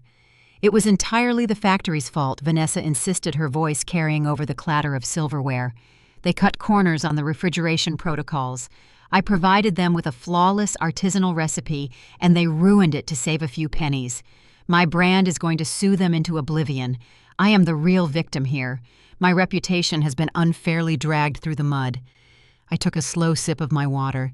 The audacity to steal my life's work and then claim victimhood when her own incompetence poisoned dozens of people was staggering.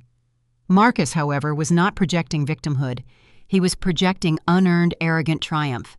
He held a snifter of expensive cognac, gesturing broadly as he addressed the entire table. "Everyone needs to calm down," Marcus announced, his voice booming with the confidence of a man who believes he has just secured his legacy. "Vanessa's situation is a minor PR hiccup. Our legal team will handle the lawsuits. The real news, the news that actually matters for this family's future, is happening on my end." He paused, ensuring he had the undivided attention of every adult at the table. Gregory looked at his son-in-law with blatant admiration. "I just finalized the anchor tenant contract for Epicurean Plaza," Marcus declared, raising his cognac glass in a toast to himself. "The Dubai investors released the final $150 million this morning. The project is fully funded and moving forward." A murmur of impressed approval rippled around the table. Gregory slammed his hand down on the table in a gesture of robust approval. "Excellent work, Marcus. Tell them who you secured." Marcus grinned, a predatory, satisfied expression. "We secured the chef of Atelier A, the most exclusive, highly rated culinary talent in the city. The chef signed a 20-year lease. My plaza is going to be the absolute epicenter of the Boston restaurant scene, and we are going to crush every competitor in the market. Vanessa's little manufacturing issue will be completely overshadowed by the press we generate next quarter." Gregory beamed, raising his own glass of red wine. He looked around the table, his chest puffed out with patriarchal pride. "This family only takes pride in success," he proclaimed. "Marcus and Vanessa are proving exactly what it means to carry the Evans standard. They are builders. They are visionaries." He deliberately shifted his gaze away from Marcus and scanned the room until his eyes landed on me, sitting quietly at the children's table in the dimly lit corner. His smile twisted into a sneer of pure condescension. He raised his voice slightly, ensuring I could hear him clearly over the restaurant chatter. "Audrey, I hope you are paying attention over there," Gregory called out. "You should learn from your sister and your brother-in-law. You spent 6 years playing with flour and yeast, pretending you were running a business. Look where it got you. Unemployed and facing eviction. Baking is not a career, Audrey. It is a hobby for dreamers who lack the discipline for real work. The entire main table fell silent watching the exchange. Several aunts and uncles looked away uncomfortable with the public shaming, but no one spoke up to defend me. They never did. I did not shrink away from his gaze. I did not look down at the paper placemats.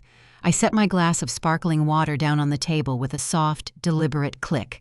I looked directly at my father, the man who had measured my worth in tax brackets, and found me lacking my entire life. I looked at Marcus, the arrogant developer who had signed a blind contract that handed me the keys to his empire. I looked at Vanessa the thief who was currently facing the collapse of her stolen brand. I smiled, a slow, genuine smile that did not reach my eyes. "You are absolutely right, Dad," I said, my voice carrying clearly across the space between the two tables. "Starting a business is incredibly difficult. It requires disciplined vision and the willingness to learn from devastating mistakes." I paused, letting the silence stretch for a fraction of a second. I suppose we are all about to learn some very expensive lessons about how the real world operates. Gregory frowned, clearly confused by my calm response. He had expected me to lower my head in shame. "Whatever that means, Audrey. Just try to learn something for once." He turned back to his conversation with Marcus, dismissing me entirely. I leaned back in my chair at the children's table. I checked the discreet silver watch on my wrist. It was 9:45. Julian Vance and I had coordinated the timing perfectly. We had embargoed the press release until the major East Coast news outlets finalized their late-evening digital editions. The narrative had been carefully seeded, the facts meticulously documented. I was not unemployed. I was not a failure. I was the architect of the trap they were all currently sitting in, celebrating their own perceived brilliance. I glanced around the restaurant, watching the waiters navigate the tables, carrying heavy trays of expensive steaks and vintage wine. The atmosphere of ignorant wealth and unearned arrogance was suffocating, but it was about to shatter. I looked at my watch again, 9:50. I was calculating the destruction by the minute. The bomb was primed, the fuse was burning down. I just had to sit quietly among the children and wait for the explosion to hit the adults' table. The heavy mahogany grandfather clock in the corner of the restaurant began to chime, 10 deep resonant tolls echoing over the clatter of silver and crystal. The waiters had just wheeled out Gregory's birthday cake, a massive, towering confection covered in spun sugar and dark chocolate ganache. The entire main table had paused their conversations, preparing to sing. Gregory sat back, a smug, satisfied smile plastered across his face, ready to accept the adoration of his family. At exactly 10 o'clock, the digital silence shattered. It did not happen to just one person. It happened simultaneously. Dozens of smartphones resting on the linen tablecloths buzzed, pinged, and vibrated in a synchronized wave of notifications. The sudden chaotic chorus of electronic alerts cut through the restaurant's ambient noise like a siren. Julian Vance had not just released a press statement, he had orchestrated an exclusive coordinated drop with the 3 most prominent culinary and business news outlets on the East Coast.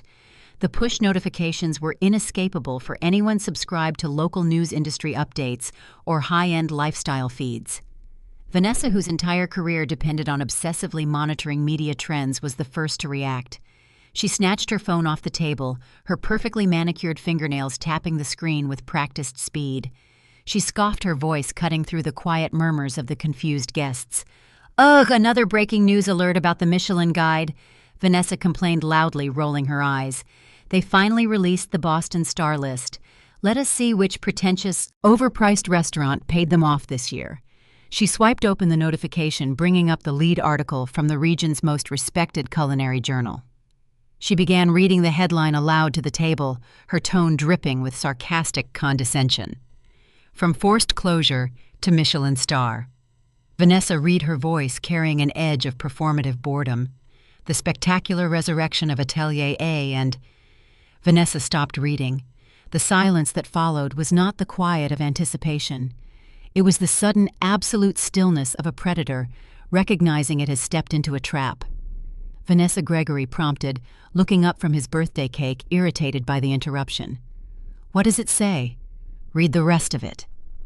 Vanessa did not look at her father. She stared at the glowing screen of her phone, her mouth opening and closing like a fish out of water. The condescension evaporated, replaced by a look of profound, uncomprehending shock. Her hands began to tremble so violently that the heavy gold bracelets on her wrists clinked together. This cannot be right," Vanessa whispered. The sound was barely more than a ragged breath. She scrolled frantically down the screen, her eyes darting back and forth across the text. "This has to be a typo, a mistake." "What is it?" Marcus demanded, leaning across the table, his earlier arrogance replaced by sudden impatience. "Just read the article, Vanessa. Who got the star?" Vanessa finally looked up from her phone. She did not look at her husband. She did not look at her parents. Her gaze bypassed the entire main table and locked onto me sitting quietly in the dimly lit corner with the children. Her face had drained of all color, leaving her makeup looking like a grotesque painted mask against her pale skin. "The address," Vanessa stammered, her voice rising in pitch, cracking under the strain of panic. "The address for Atelier A. It is registered at the exact same location as the Copper Whisk." A collective murmur of confusion rippled through the adults. No one understood the connection yet. No one had connected the phantom elite restaurant Marcus had just mortgaged his future onto the failing bakery they had spent the evening mocking. Gregory frowned, his patience exhausted. "What does Audrey's old bakery have to do with a Michelin star?" Spit it out, Vanessa. Vanessa swallowed hard. She pointed a trembling finger directly at me. "The article names the head chef," she shrieked, the sound echoing through the restaurant alcove. "The executive chef and sole owner of Atelier A is Audrey." The silence that slammed down on the main table was physical. It was heavy, suffocating, and absolute. Gregory froze, his hand still resting on the silver cake knife. Barbara's jaw dropped open, her poised, aristocratic demeanor shattering instantly. Aunts and uncles exchanged bewildered, horrified glances. They turned their heads, staring at me as if I had suddenly materialized from thin air. I did not move. I sat at the children's table, my hands folded neatly in my lap, watching the explosion detonate in slow motion. Gregory recovered his senses first. He reached across the table and physically yanked the phone from Vanessa's trembling hands. He shoved his reading glasses up the bridge of his nose and stared at the screen. He read the headline. He scrolled down to the body of the article. He saw my name. He saw the photograph accompanying the piece. A stark, dramatic black-and-white portrait Julian had commissioned months ago, showing me in my chef's whites, standing in the pristine stainless steel kitchen of Atelier A. Gregory lowered the phone. He looked at me, his expression twisting from confusion to denial, and finally to a deep, terrible realization. His mouth worked silently, struggling to form words that his brain refused to process. But the most catastrophic reaction did not come from my parents. It came from the man who had just spent the last 2 hours bragging about securing the chef of Atelier A to save his $300 million empire. Marcus pushed his chair back from the table. The movement was sharp and violent. He stood up, towering over the guests, but his posture was not dominant. He looked like a man who had just been struck by a high-voltage electrical current. His face, usually a mask of calm corporate confidence, contorted into a grimace of pure, unadulterated terror. The color leached from his skin, leaving a sickly grayish pallor. He stared at me, his dark eyes wide and unblinking. "No," Marcus rasped. The word sounded like it was torn from his throat. "No, that is impossible. That is absolutely impossible." He took a stumbling step backward away from the table. His hand hit the edge of his water goblet. The heavy crystal tipped over, sending ice water cascading across the pristine white tablecloth. He did not notice. He bumped into the chair behind him, losing his balance completely. His hand lashed out to steady himself, catching the edge of a passing waiter's tray. The tray loaded with empty wine glasses crashed to the floor with a deafening, chaotic shatter. Glass exploded across the dark carpet. Marcus did not look at the waiter. He did not look at the shattered glass. He stared only at me. His chest heaved as he struggled to draw breath into his lungs. The realization of what he had done crashed down upon him. He had not just signed a lease with a talented chef. He had signed a blind, unbreakable 20-year contract with a $10 million morality clause. He had handed total financial control of his flagship development to the sister-in-law he had aggressively threatened, belittled, and attempted to render homeless just weeks prior. He had literally handed me the weapon required to execute him financially, and he had signed the authorization papers himself. He raised a shaking hand, pointing a finger at me across the room. His mouth moved, but it took 3 attempts before he could force the words out. Atelier A. Marcus stammered, his voice stripped of all its former power, reduced to a desperate, ragged whisper. The chef, the contract I just signed, it is you. I leaned forward in my small chair at the children's table. I picked up my glass of sparkling water and raised it slightly, mirroring the toast he had made earlier in the evening. The toast where he had celebrated my failure. I looked directly into his terrified eyes. My voice was calm, clear, and projected across the silent, glass-strewn dining room. Yes, Marcus, I replied, offering him a slow, merciless smile.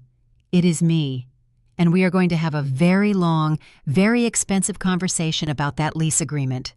Yes, Marcus, I repeated, pushing my chair back from the children's table. The wooden legs scraped loudly against the floor, drawing every eye in the alcove. I stood up slowly, smoothing the fabric of my dress with practiced calm. And you just paid $4 million in cash to build a custom kitchen for the failure of the family. The words hung in the air, heavy and undeniable. Marcus collapsed back into his chair. He did not sit down. His legs simply gave out. He stared straight ahead, his gaze fixed on nothing. The reality of the situation was crushing him in real time. He had spent his entire career leveraging his wealth to intimidate and destroy smaller businesses. He believed his legal team made him invincible. He believed the blind contract was merely a hurdle to secure the Dubai investors' capital. He never imagined the anonymous chef dictating the draconian terms was the sister-in-law he had personally threatened to bankrupt. He had willingly locked himself into a 20-year unbreakable lease. He had agreed to a morality clause that penalized him $10 million if he or his family caused a public scandal. He had handed me a loaded gun, pointed it at his own head, and pulled the trigger. If I decided to walk away from the contract right now, citing bad faith negotiations, or invoking the morality clause, Marcus was finished. The Middle Eastern syndicate would instantly pull their funding. His firm would default on the massive loans secured for the Epicurean Plaza land acquisition. He would face immediate bankruptcy, and the resulting investigations would likely uncover enough financial mismanagement to guarantee federal charges for breach of fiduciary duty. His entire empire was balanced on the edge of a knife, and I held the handle. Vanessa, desperate to regain control of a situation spiraling rapidly out of her grasp, lunged toward Marcus. She grabbed his arm, her manicured nails digging into the fabric of his suit jacket. "Marcus, what is she talking about?" Vanessa shrieked, her voice frantic, hysterical. "What $4 million you gave her money? You signed a contract with her. The woman who stole my recipe." The sheer, unadulterated delusion of my sister's statement broke through my composed exterior. I let out a sharp, genuine laugh. The sound echoed off the dark mahogany walls, startling the silent relatives sitting frozen at the main table. "Stole your recipe," I echoed, walking slowly toward the head of the table. "Vanessa, you really should finish reading the article before you start screaming accusations in a crowded restaurant." I stopped a few feet away from her, ensuring my voice carried clearly to every person in the room. The journalist did not just profile my restaurant, Vanessa. I continued enunciating every word. Julie and Vance made sure they ran a comprehensive background check on my signature dishes. They verified the time-stamped creation of the spiced fig tart through my supplier invoices and date-stamped photographs from a year ago. Vanessa's face went rigid. The hysterical anger evaporated, replaced by a dawning, sickening realization. "They also cross-referenced it with the disastrous product launch you hosted yesterday," I said, watching her eyes widen in terror. The article explicitly details how the CEO of the Vain lifestyle brand stole proprietary intellectual property from an anonymous chef, handed it over to a discount manufacturing facility, and poisoned dozens of high-profile guests in a desperate bid for media attention. I leaned in, slightly lowering my voice, forcing her to strain to hear me. "You did not just poison your guests, Vanessa. You poisoned them using a stolen recipe created by a chef who just earned a Michelin star. The media is going to crucify you. Your investors will pull out by morning. Your company stock is going to hit zero before the opening bell. You are finished." Vanessa let out a strangled gasp. She released Marcus's arm and stumbled backward, colliding with the edge of the heavy wooden table. She raised her hands to her mouth, staring at me as if I had just pronounced her death sentence. In the corporate world, she worshipped I essentially had. Gregory, finally recovering from his initial shock, slammed his fist onto the table. The silverware rattled against the plates. "Audrey," he bellowed. His face flushed a dark, angry crimson. "That is enough. You will not speak to your sister this way. You will sit down and you will explain exactly what this trick is, and then we will figure out how to fix this mess you have created." I looked at my father, the man who had thrown a $20 bill on the floor and ordered me to clean up my sister's mess. The man who had mocked my passion and demanded I surrender my grandfather's inheritance. He still believed he held authority over me. He still believed I required his instruction. "There is no trick, Dad," I replied, my voice steady cold and entirely devoid of the deference he expected. "And there is nothing to fix. I am not here to negotiate. I am not here to seek your approval." I turned away from the main table. I did not look at Barbara, who was sitting frozen, her mouth slightly open. I did not look at the aunts and uncles who had watched my humiliation in silence. I walked toward the exit of the private alcove. "Audrey, come back here," Gregory shouted, his voice echoing in the large dining room. "I am your father, and I am telling you to stop." I paused at the threshold, turning my head slightly to look back at the chaotic scene. Marcus sat paralyzed in his chair, staring into the abyss of his impending financial ruin. Vanessa was weeping hysterically, clutching her phone as notifications likely began flooding in about the unfolding PR disaster. Gregory stood red-faced and furious, impotent in his rage. "I am not stopping, Dad," I said quietly. "I am just getting started, but I will be doing it without any of you." I walked out of the restaurant, leaving the Evans family to drown in the consequences of their own arrogance. The cool night air hit my face as I stepped onto the sidewalk. I pulled my coat tighter around my shoulders, hailed a cab, and went home to prepare for the busiest service Atelier A had ever seen. The real work was just beginning. The morning sun hit the front window of the copper whisk, casting long, bright shadows across the newly polished floor. I had arrived at 4 a.m. to pull down the opaque plastic sheeting that had hidden the storefront for weeks. I unlocked the front door, flipped the sign to open, and returned to the kitchen. The scent of wild yeast and toasted flour filled the air. I was midway through shaping a fresh batch of sourdough boules when the frantic, desperate pounding began against the front glass. It was not a customer eager for morning pastries. It was the sound of someone whose world was collapsing. I wiped the excess flour from my hands onto my apron, walked out from behind the counter, and approached the door. Standing on the sidewalk, illuminated by the harsh morning light, were Marcus and Vanessa. The transformation from the previous night was staggering. They no longer resembled the untouchable elite of Boston high society. They looked like refugees fleeing a disaster zone. Marcus wore the same charcoal suit from the birthday dinner, but it was deeply wrinkled, the jacket hanging off his broad shoulders. His tie was loosened, his collar unbuttoned. His eyes were bloodshot, the dark circles underneath indicating he had not slept a single minute. He had likely spent the entire night on the phone with his legal team, desperately searching for a loophole in the blind contract, only to realize the trap Julian Vance designed was inescapable. Vanessa looked worse. Her signature blowout was a tangled mess.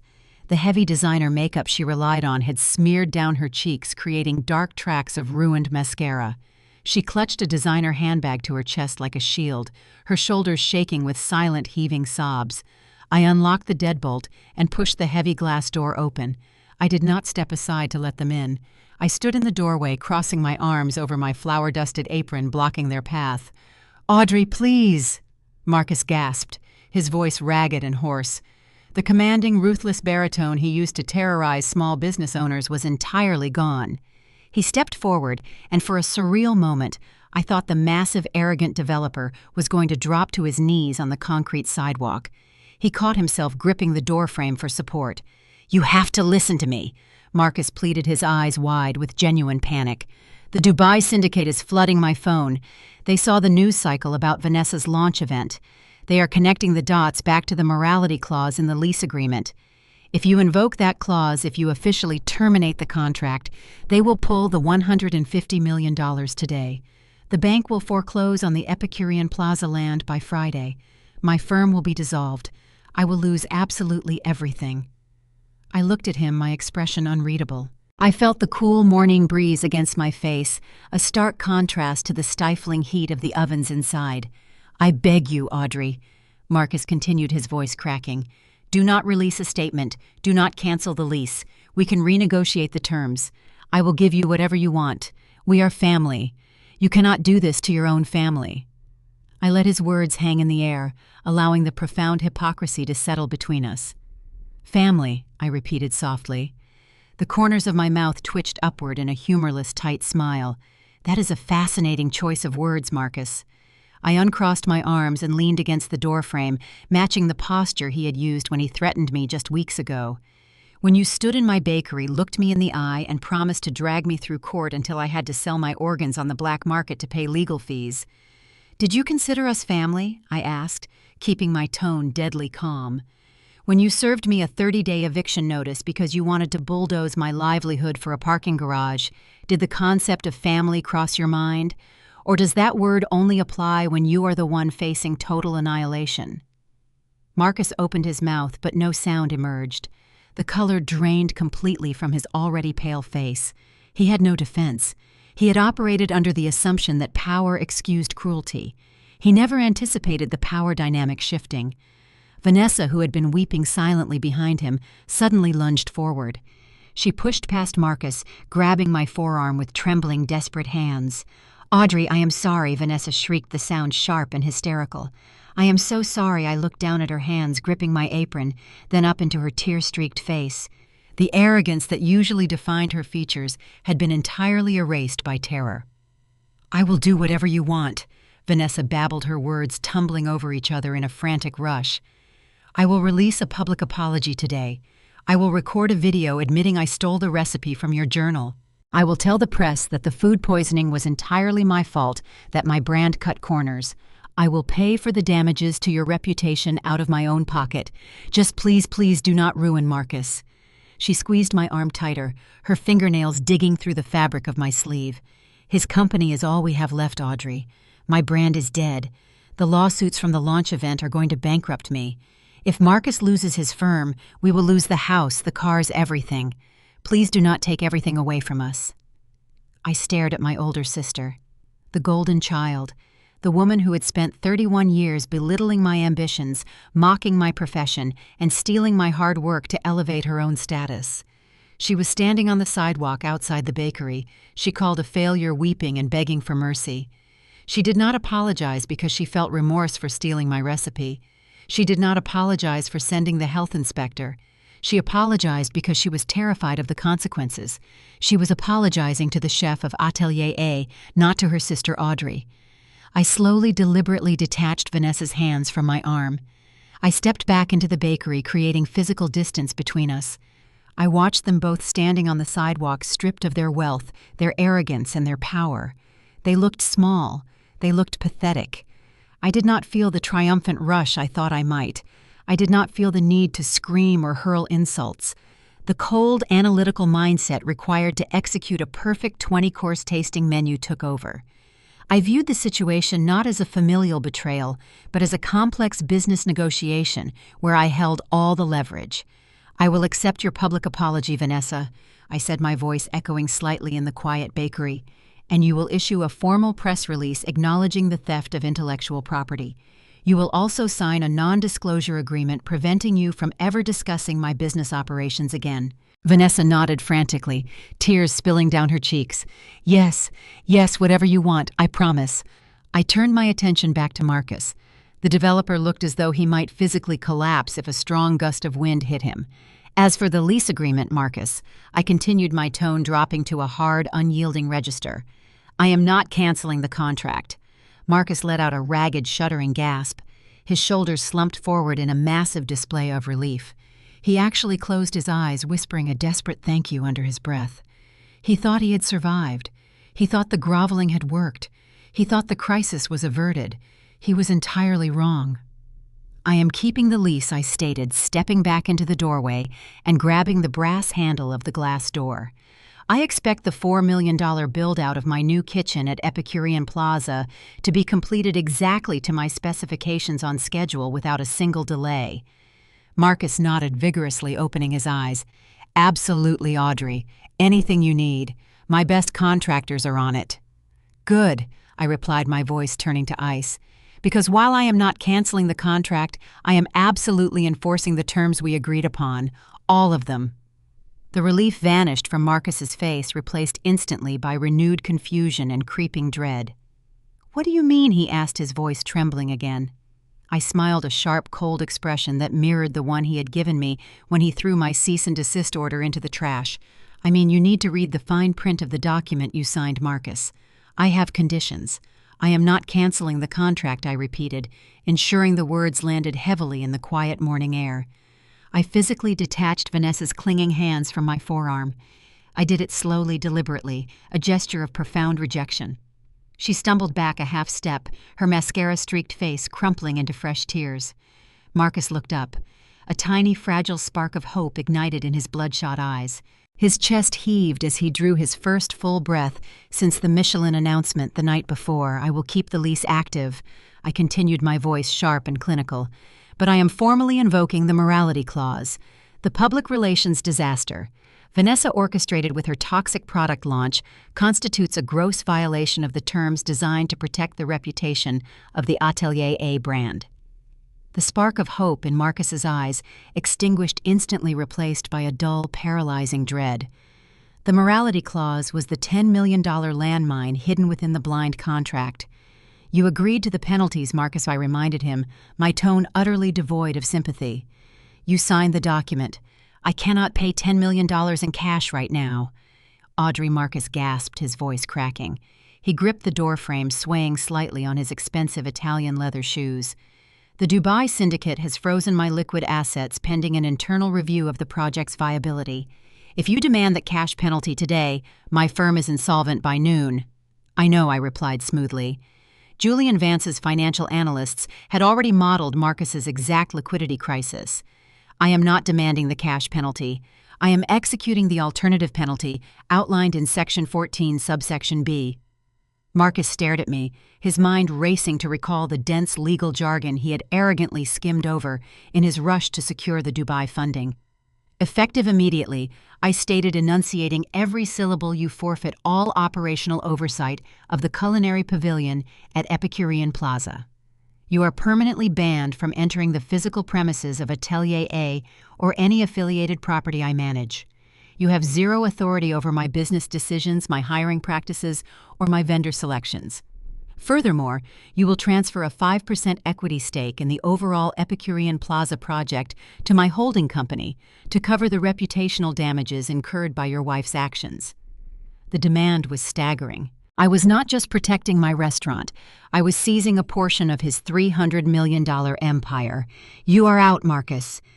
I concluded, my voice dropping to a harsh whisper. You are a silent, absentee landlord. I dictate the terms of our professional existence. Essentially, I own you. Marcus closed his eyes. A long, shuddering exhale escaped his lips. He slowly nodded his head. He had no choice. It was surrender 5% of his equity and his pride, or lose the entire project and face federal indictment. I turned my attention back to my sister. Vanessa stood frozen on the sidewalk, clutching her designer handbag, shivering in the cool morning breeze. As for you, Vanessa, I said, shifting my focus, the rules of engagement have changed. You will record a public apology video today. You will post it across all your social media platforms without the comments disabled. You will explicitly admit to stealing my intellectual property. You will take full, unmitigated responsibility for the food poisoning incident, clearing the manufacturing facility of the blame you tried to shift onto them. Vanessa swallowed hard, her throat working visibly. Audrey, please, that will destroy whatever is left of my brand. No one will ever invest in me again. Your brand is already dead, Vanessa. I countered, my voice laced with cold reality. You killed it the moment you decided to play chef with a stolen recipe. You will also sign a legally binding non-disclosure agreement, preventing you from ever discussing my business, my recipes, or my personal life in any public forum. If you refuse these terms, Julian Vance will personally hand over the time-stamped evidence of your theft to the journalists currently investigating the hospitalization of your VIP guests. The media will devour you, and the ensuing lawsuits will bankrupt you before the year ends. Vanessa squeezed her eyes shut. Tears leaked through her ruined makeup. "I will do it," she whispered. The fight completely drained from her posture. "I will record the video." The silence that followed was not peaceful. It was the heavy, exhausted silence of total capitulation. I had dismantled the arrogant developer and the entitled sister in less than 10 minutes. I stood in the doorway of my bakery, feeling a strange, hollow sense of finality. The quiet was abruptly shattered by the aggressive crunch of tires on gravel. A sleek silver Mercedes S-Class pulled sharply to the curb, parking illegally in the loading zone directly in front of the copper whisk. The doors flew open with practiced, synchronized urgency. My parents, Gregory and Barbara Evans, stepped out of the vehicle. The contrast between my parents and my sister's ruined state was jarring. They were not disheveled. They were not weeping. They looked immaculate, polished, and terrifyingly composed. They wore the expressions of seasoned politicians arriving at a victorious campaign rally, entirely ignoring the wreckage they had caused the night before.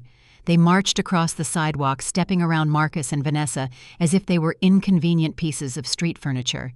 They fixed their gazes entirely on me. They attempted to stretch their mouths into the most artificial, straining smiles I had ever witnessed. "Audrey, my darling girl," Barbara exclaimed, her voice pitching upward into a sickeningly sweet register. She rushed forward, her arms outstretched, aiming for a dramatic maternal embrace. I took a sharp step backward, crossing my arms defensively, blocking her approach. The movement was unmistakable. Barbara's smile faltered for a fraction of a second, her outstretched arms dropping awkwardly to her sides. She recovered instantly, shifting tactics without missing a beat. "We knew it," Barbara declared, clapping her manicured hands together. "We always knew you had this incredible hidden talent, sweetheart. We were just waiting for you to truly apply yourself. We are absolutely thrilled by the Michelin announcement." Gregory stepped up beside her, puffing out his chest, attempting to project his usual patriarchal authority, but tempering it with a forced, jovial camaraderie.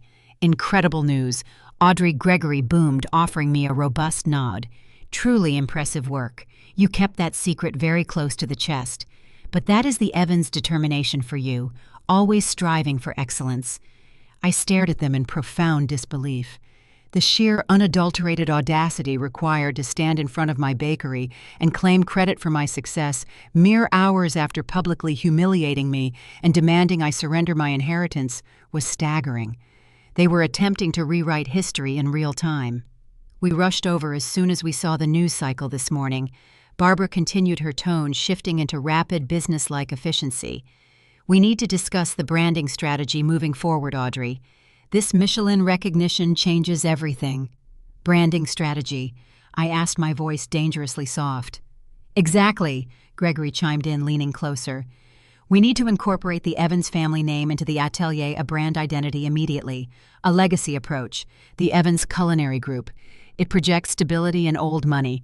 It will attract a much higher caliber of investor for future expansions." Barbara nodded enthusiastically. "And we need to discuss a unified public relations front. We can handle the media inquiries through our corporate contacts. We will make sure the narrative focuses on the family's long-standing tradition of excellence.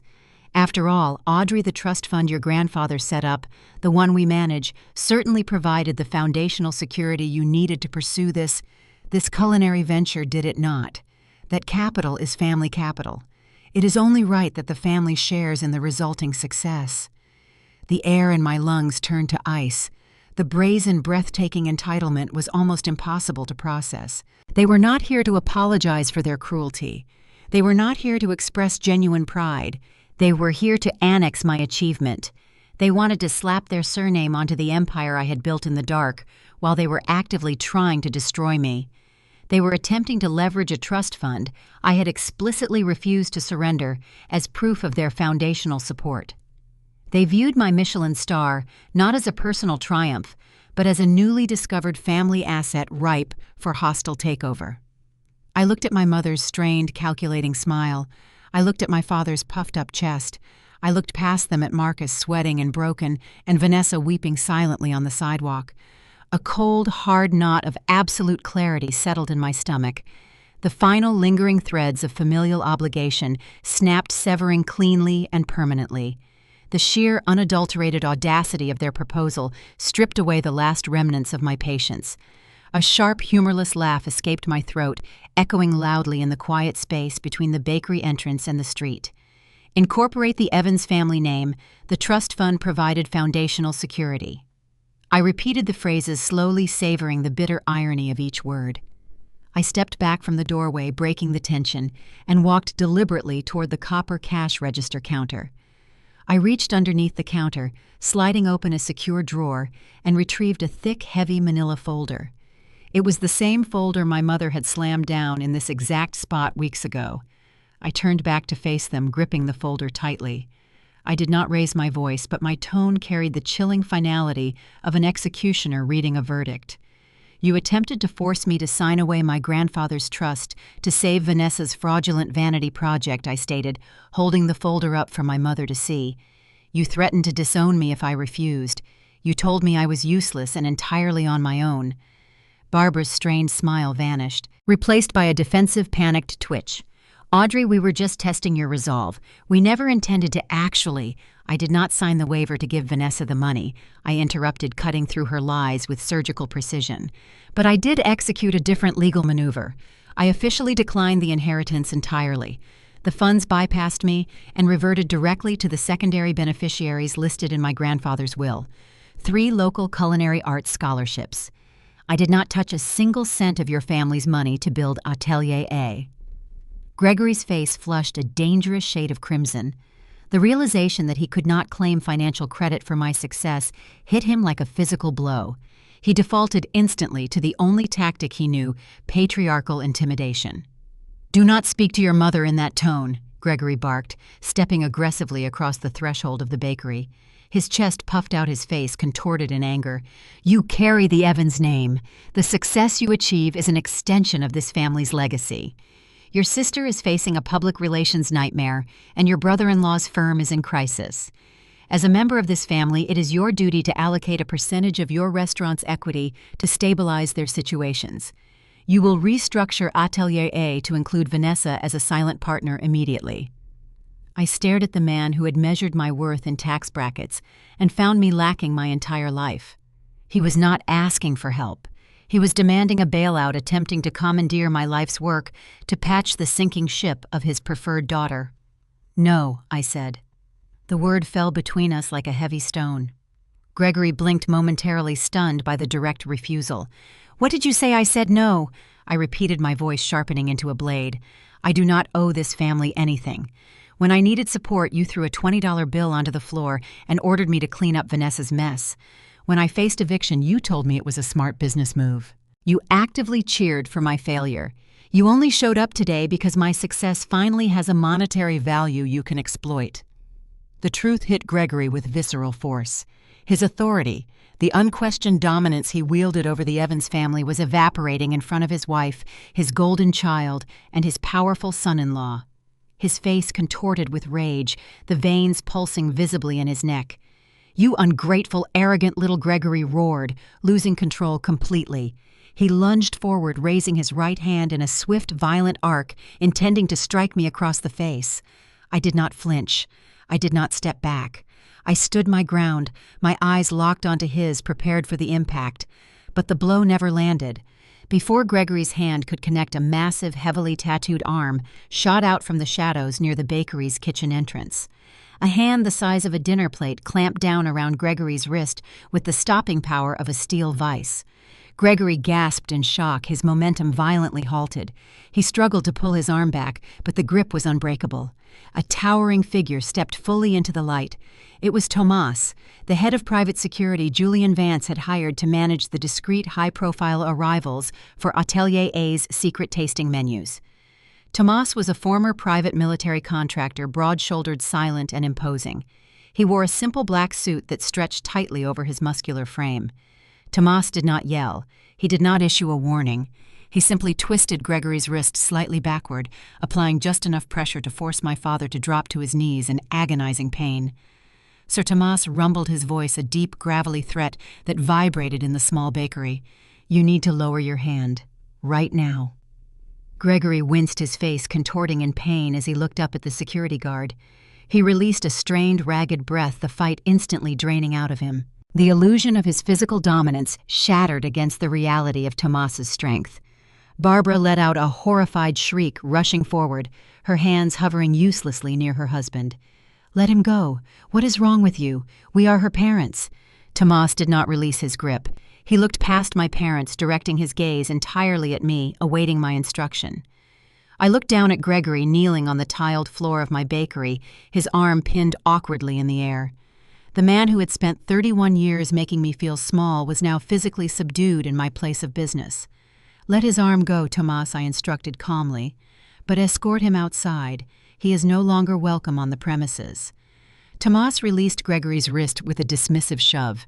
Gregory stumbled backward, clutching his arm, his face pale and sweating. He scrambled to his feet, shooting a venomous, humiliated glare in my direction, but he did not attempt to approach me again. He backed out the front door, seeking the safety of the sidewalk. Barbara followed him, shooting frantic, panicked looks between me, Tomas, and the devastated figures of Marcus and Vanessa, still lingering outside. The power dynamic had not just shifted, it had inverted completely. The patriarch of the Evans family had been physically removed from my territory. The golden child was ruined. The corporate shark was legally bound to my demands. The silence that settled over the sidewalk was absolute heavy, with the realization that their reign of intimidation was over.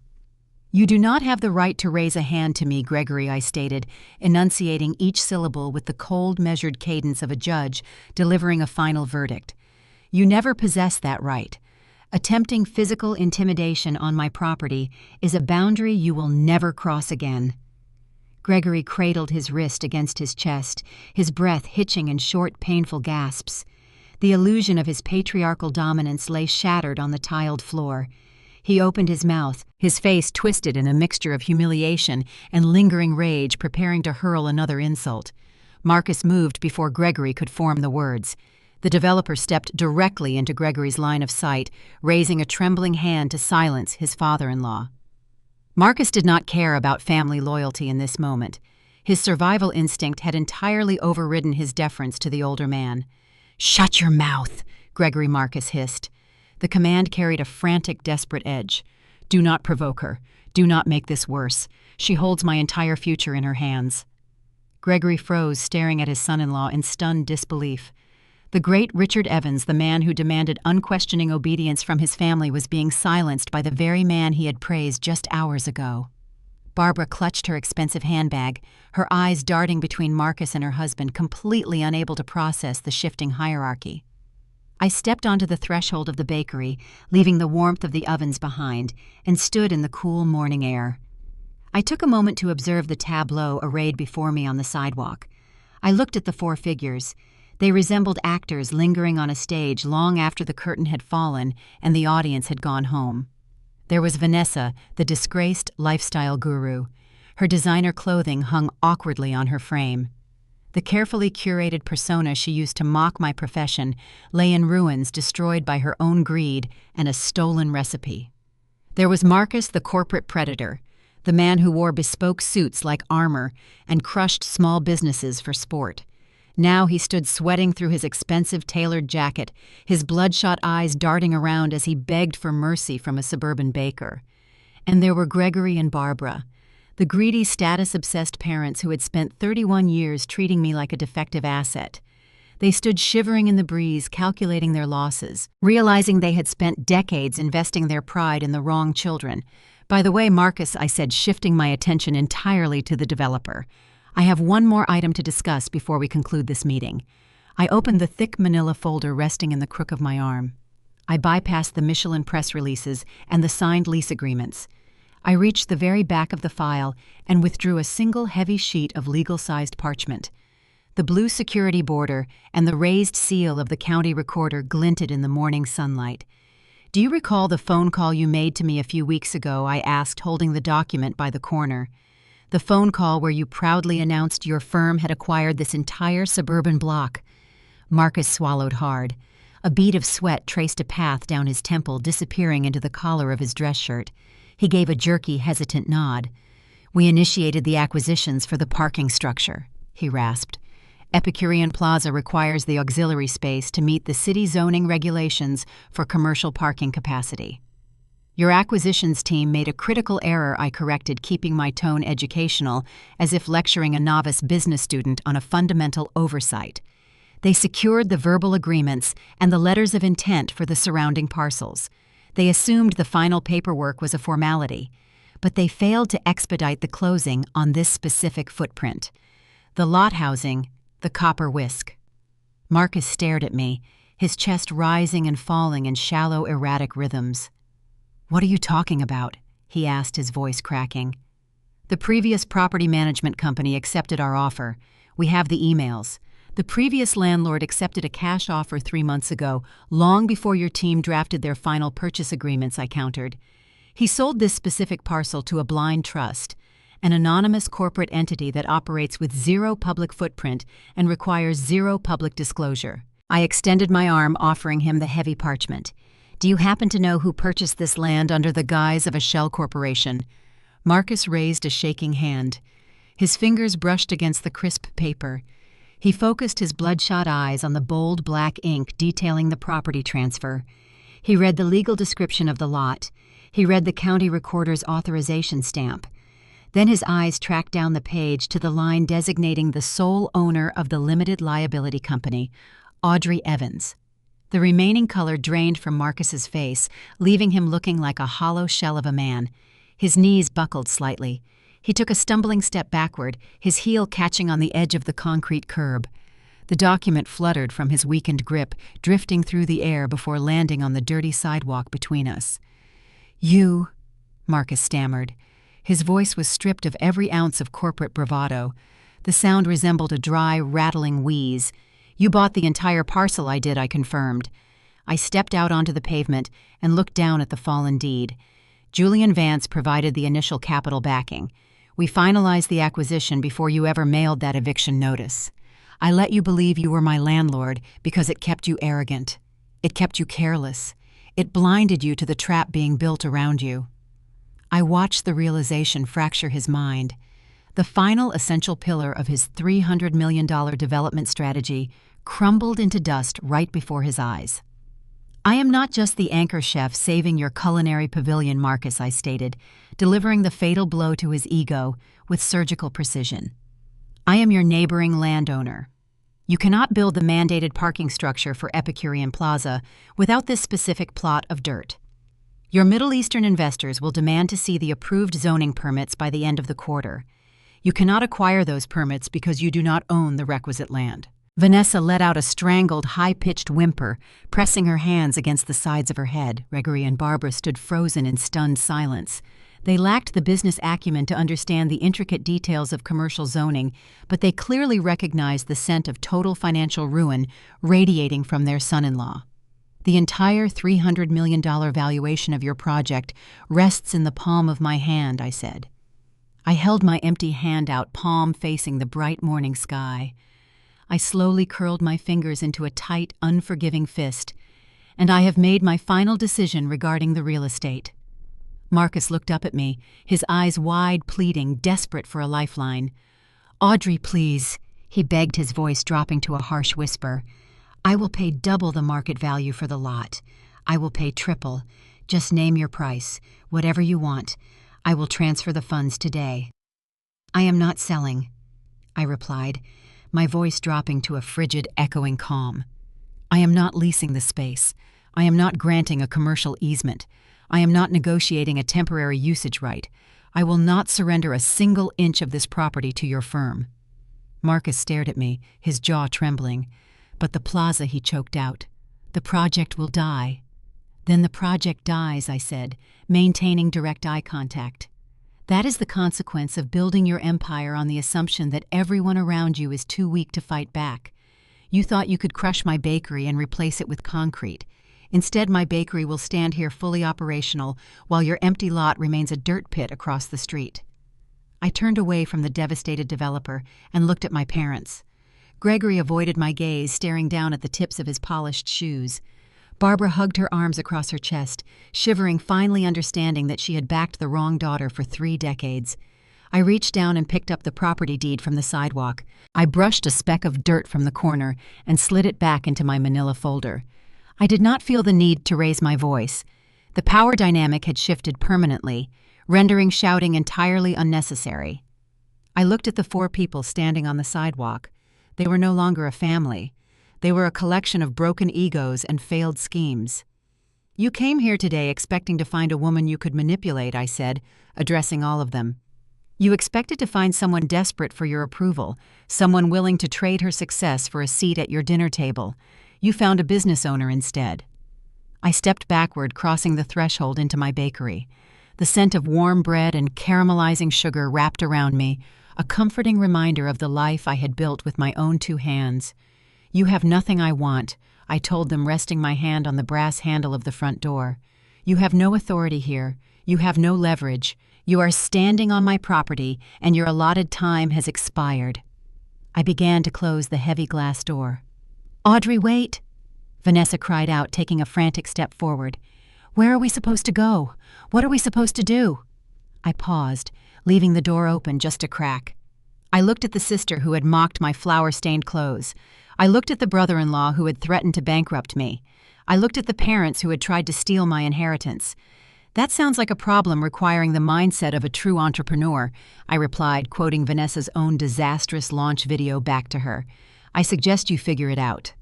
I pulled the door shut. The brass bell chimed a bright, cheerful note. The automatic lock engaged with a heavy, satisfying click.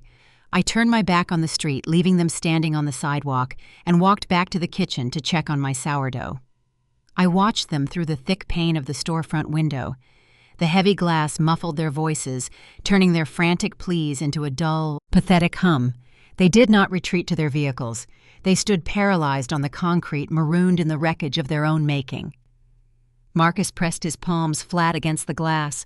His expensive suit rumpled his face, pressed close as if trying to breach the physical barrier, separating him from his salvation. He mouthed my name over and over, trapped in a loop of denial.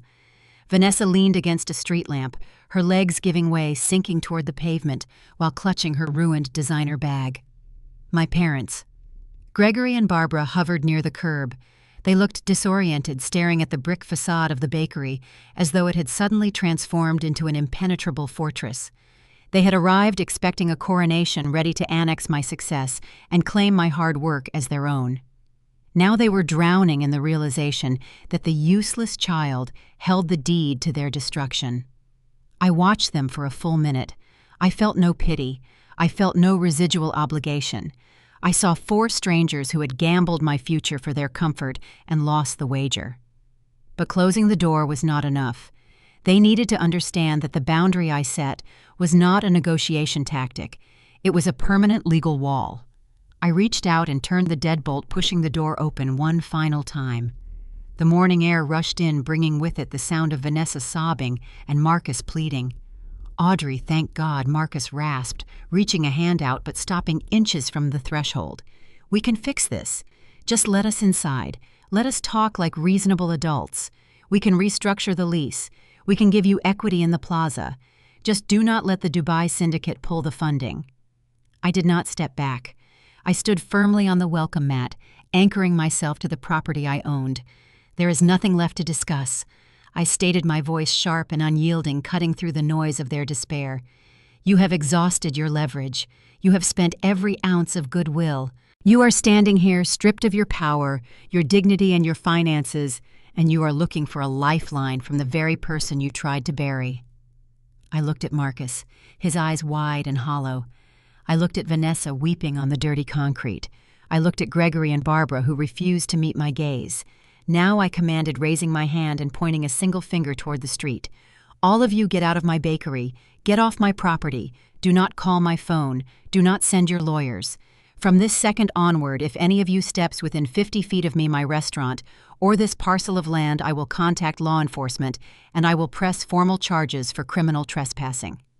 I let the silence hang, ensuring the gravity of the legal threat settled over them. "We are no longer family," I finalized. "The blood tie ends today." The finality of the statement struck Vanessa like a physical blow. A high, reedy gasp escaped her throat. Her knees buckled entirely. She collapsed onto the sidewalk, her hands clutching her chest, as a hysterical, hyperventilating panic overtook her. The facade of the untouchable corporate public relations director dissolved into a puddle of ruined makeup and shattered ego. She could not stand. She could not speak. She simply wept into the concrete mourning the empire she had stolen and subsequently destroyed. Marcus did not try to comfort her with words. He looked like a man walking to the gallows. He bent down, hooking his arms under Vanessa's shoulders, and hoisted her upward. He practically carried her toward his illegally parked SUV, his own steps heavy and uneven. He did not look back. He knew the Dubai investors were waiting, and he knew he had no answers to give them. Gregory and Barbara watched their golden children retreat. The patriarchal authority Gregory wielded for decades had vanished. He looked frail, his shoulders slumped forward, his face pale and slack. Barbara clutched her cashmere coat, her gaze fixed on the ground. They did not attempt to offer a parting insult. They did not try to exert control. They turned away, their steps shuffling and uncoordinated, walking toward their sedan, with their heads bowed in profound, inescapable shame. They drove away, leaving nothing behind but the faint smell of exhaust. I watched the taillights disappear around the corner.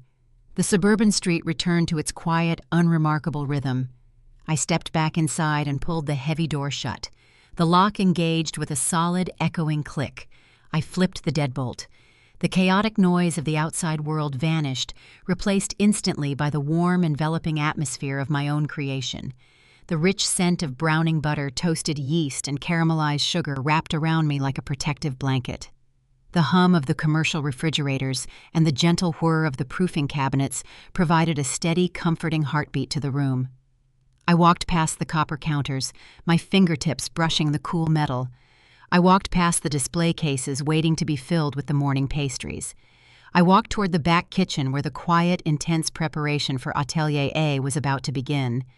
The crushing weight of familial expectations, the years of silent endurance, the constant need to prove my worth to people, committed to misunderstanding me, all of it lifted from my shoulders.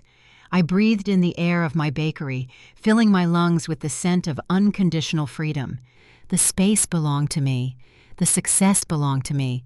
The future belonged to me. I walked over to the stainless steel prep table, tying my apron tighter around my waist. I reached for a fresh batch of dough, feeling the cool, elastic texture under my palms.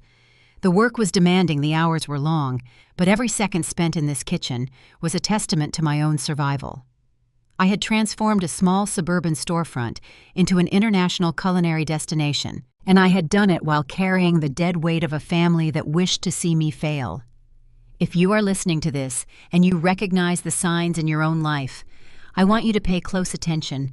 If you have been crushed by the people who share your DNA, if you have been treated as a shadow while a golden sibling bathed in the light, if your achievements have been minimized and your struggles mocked, remember this.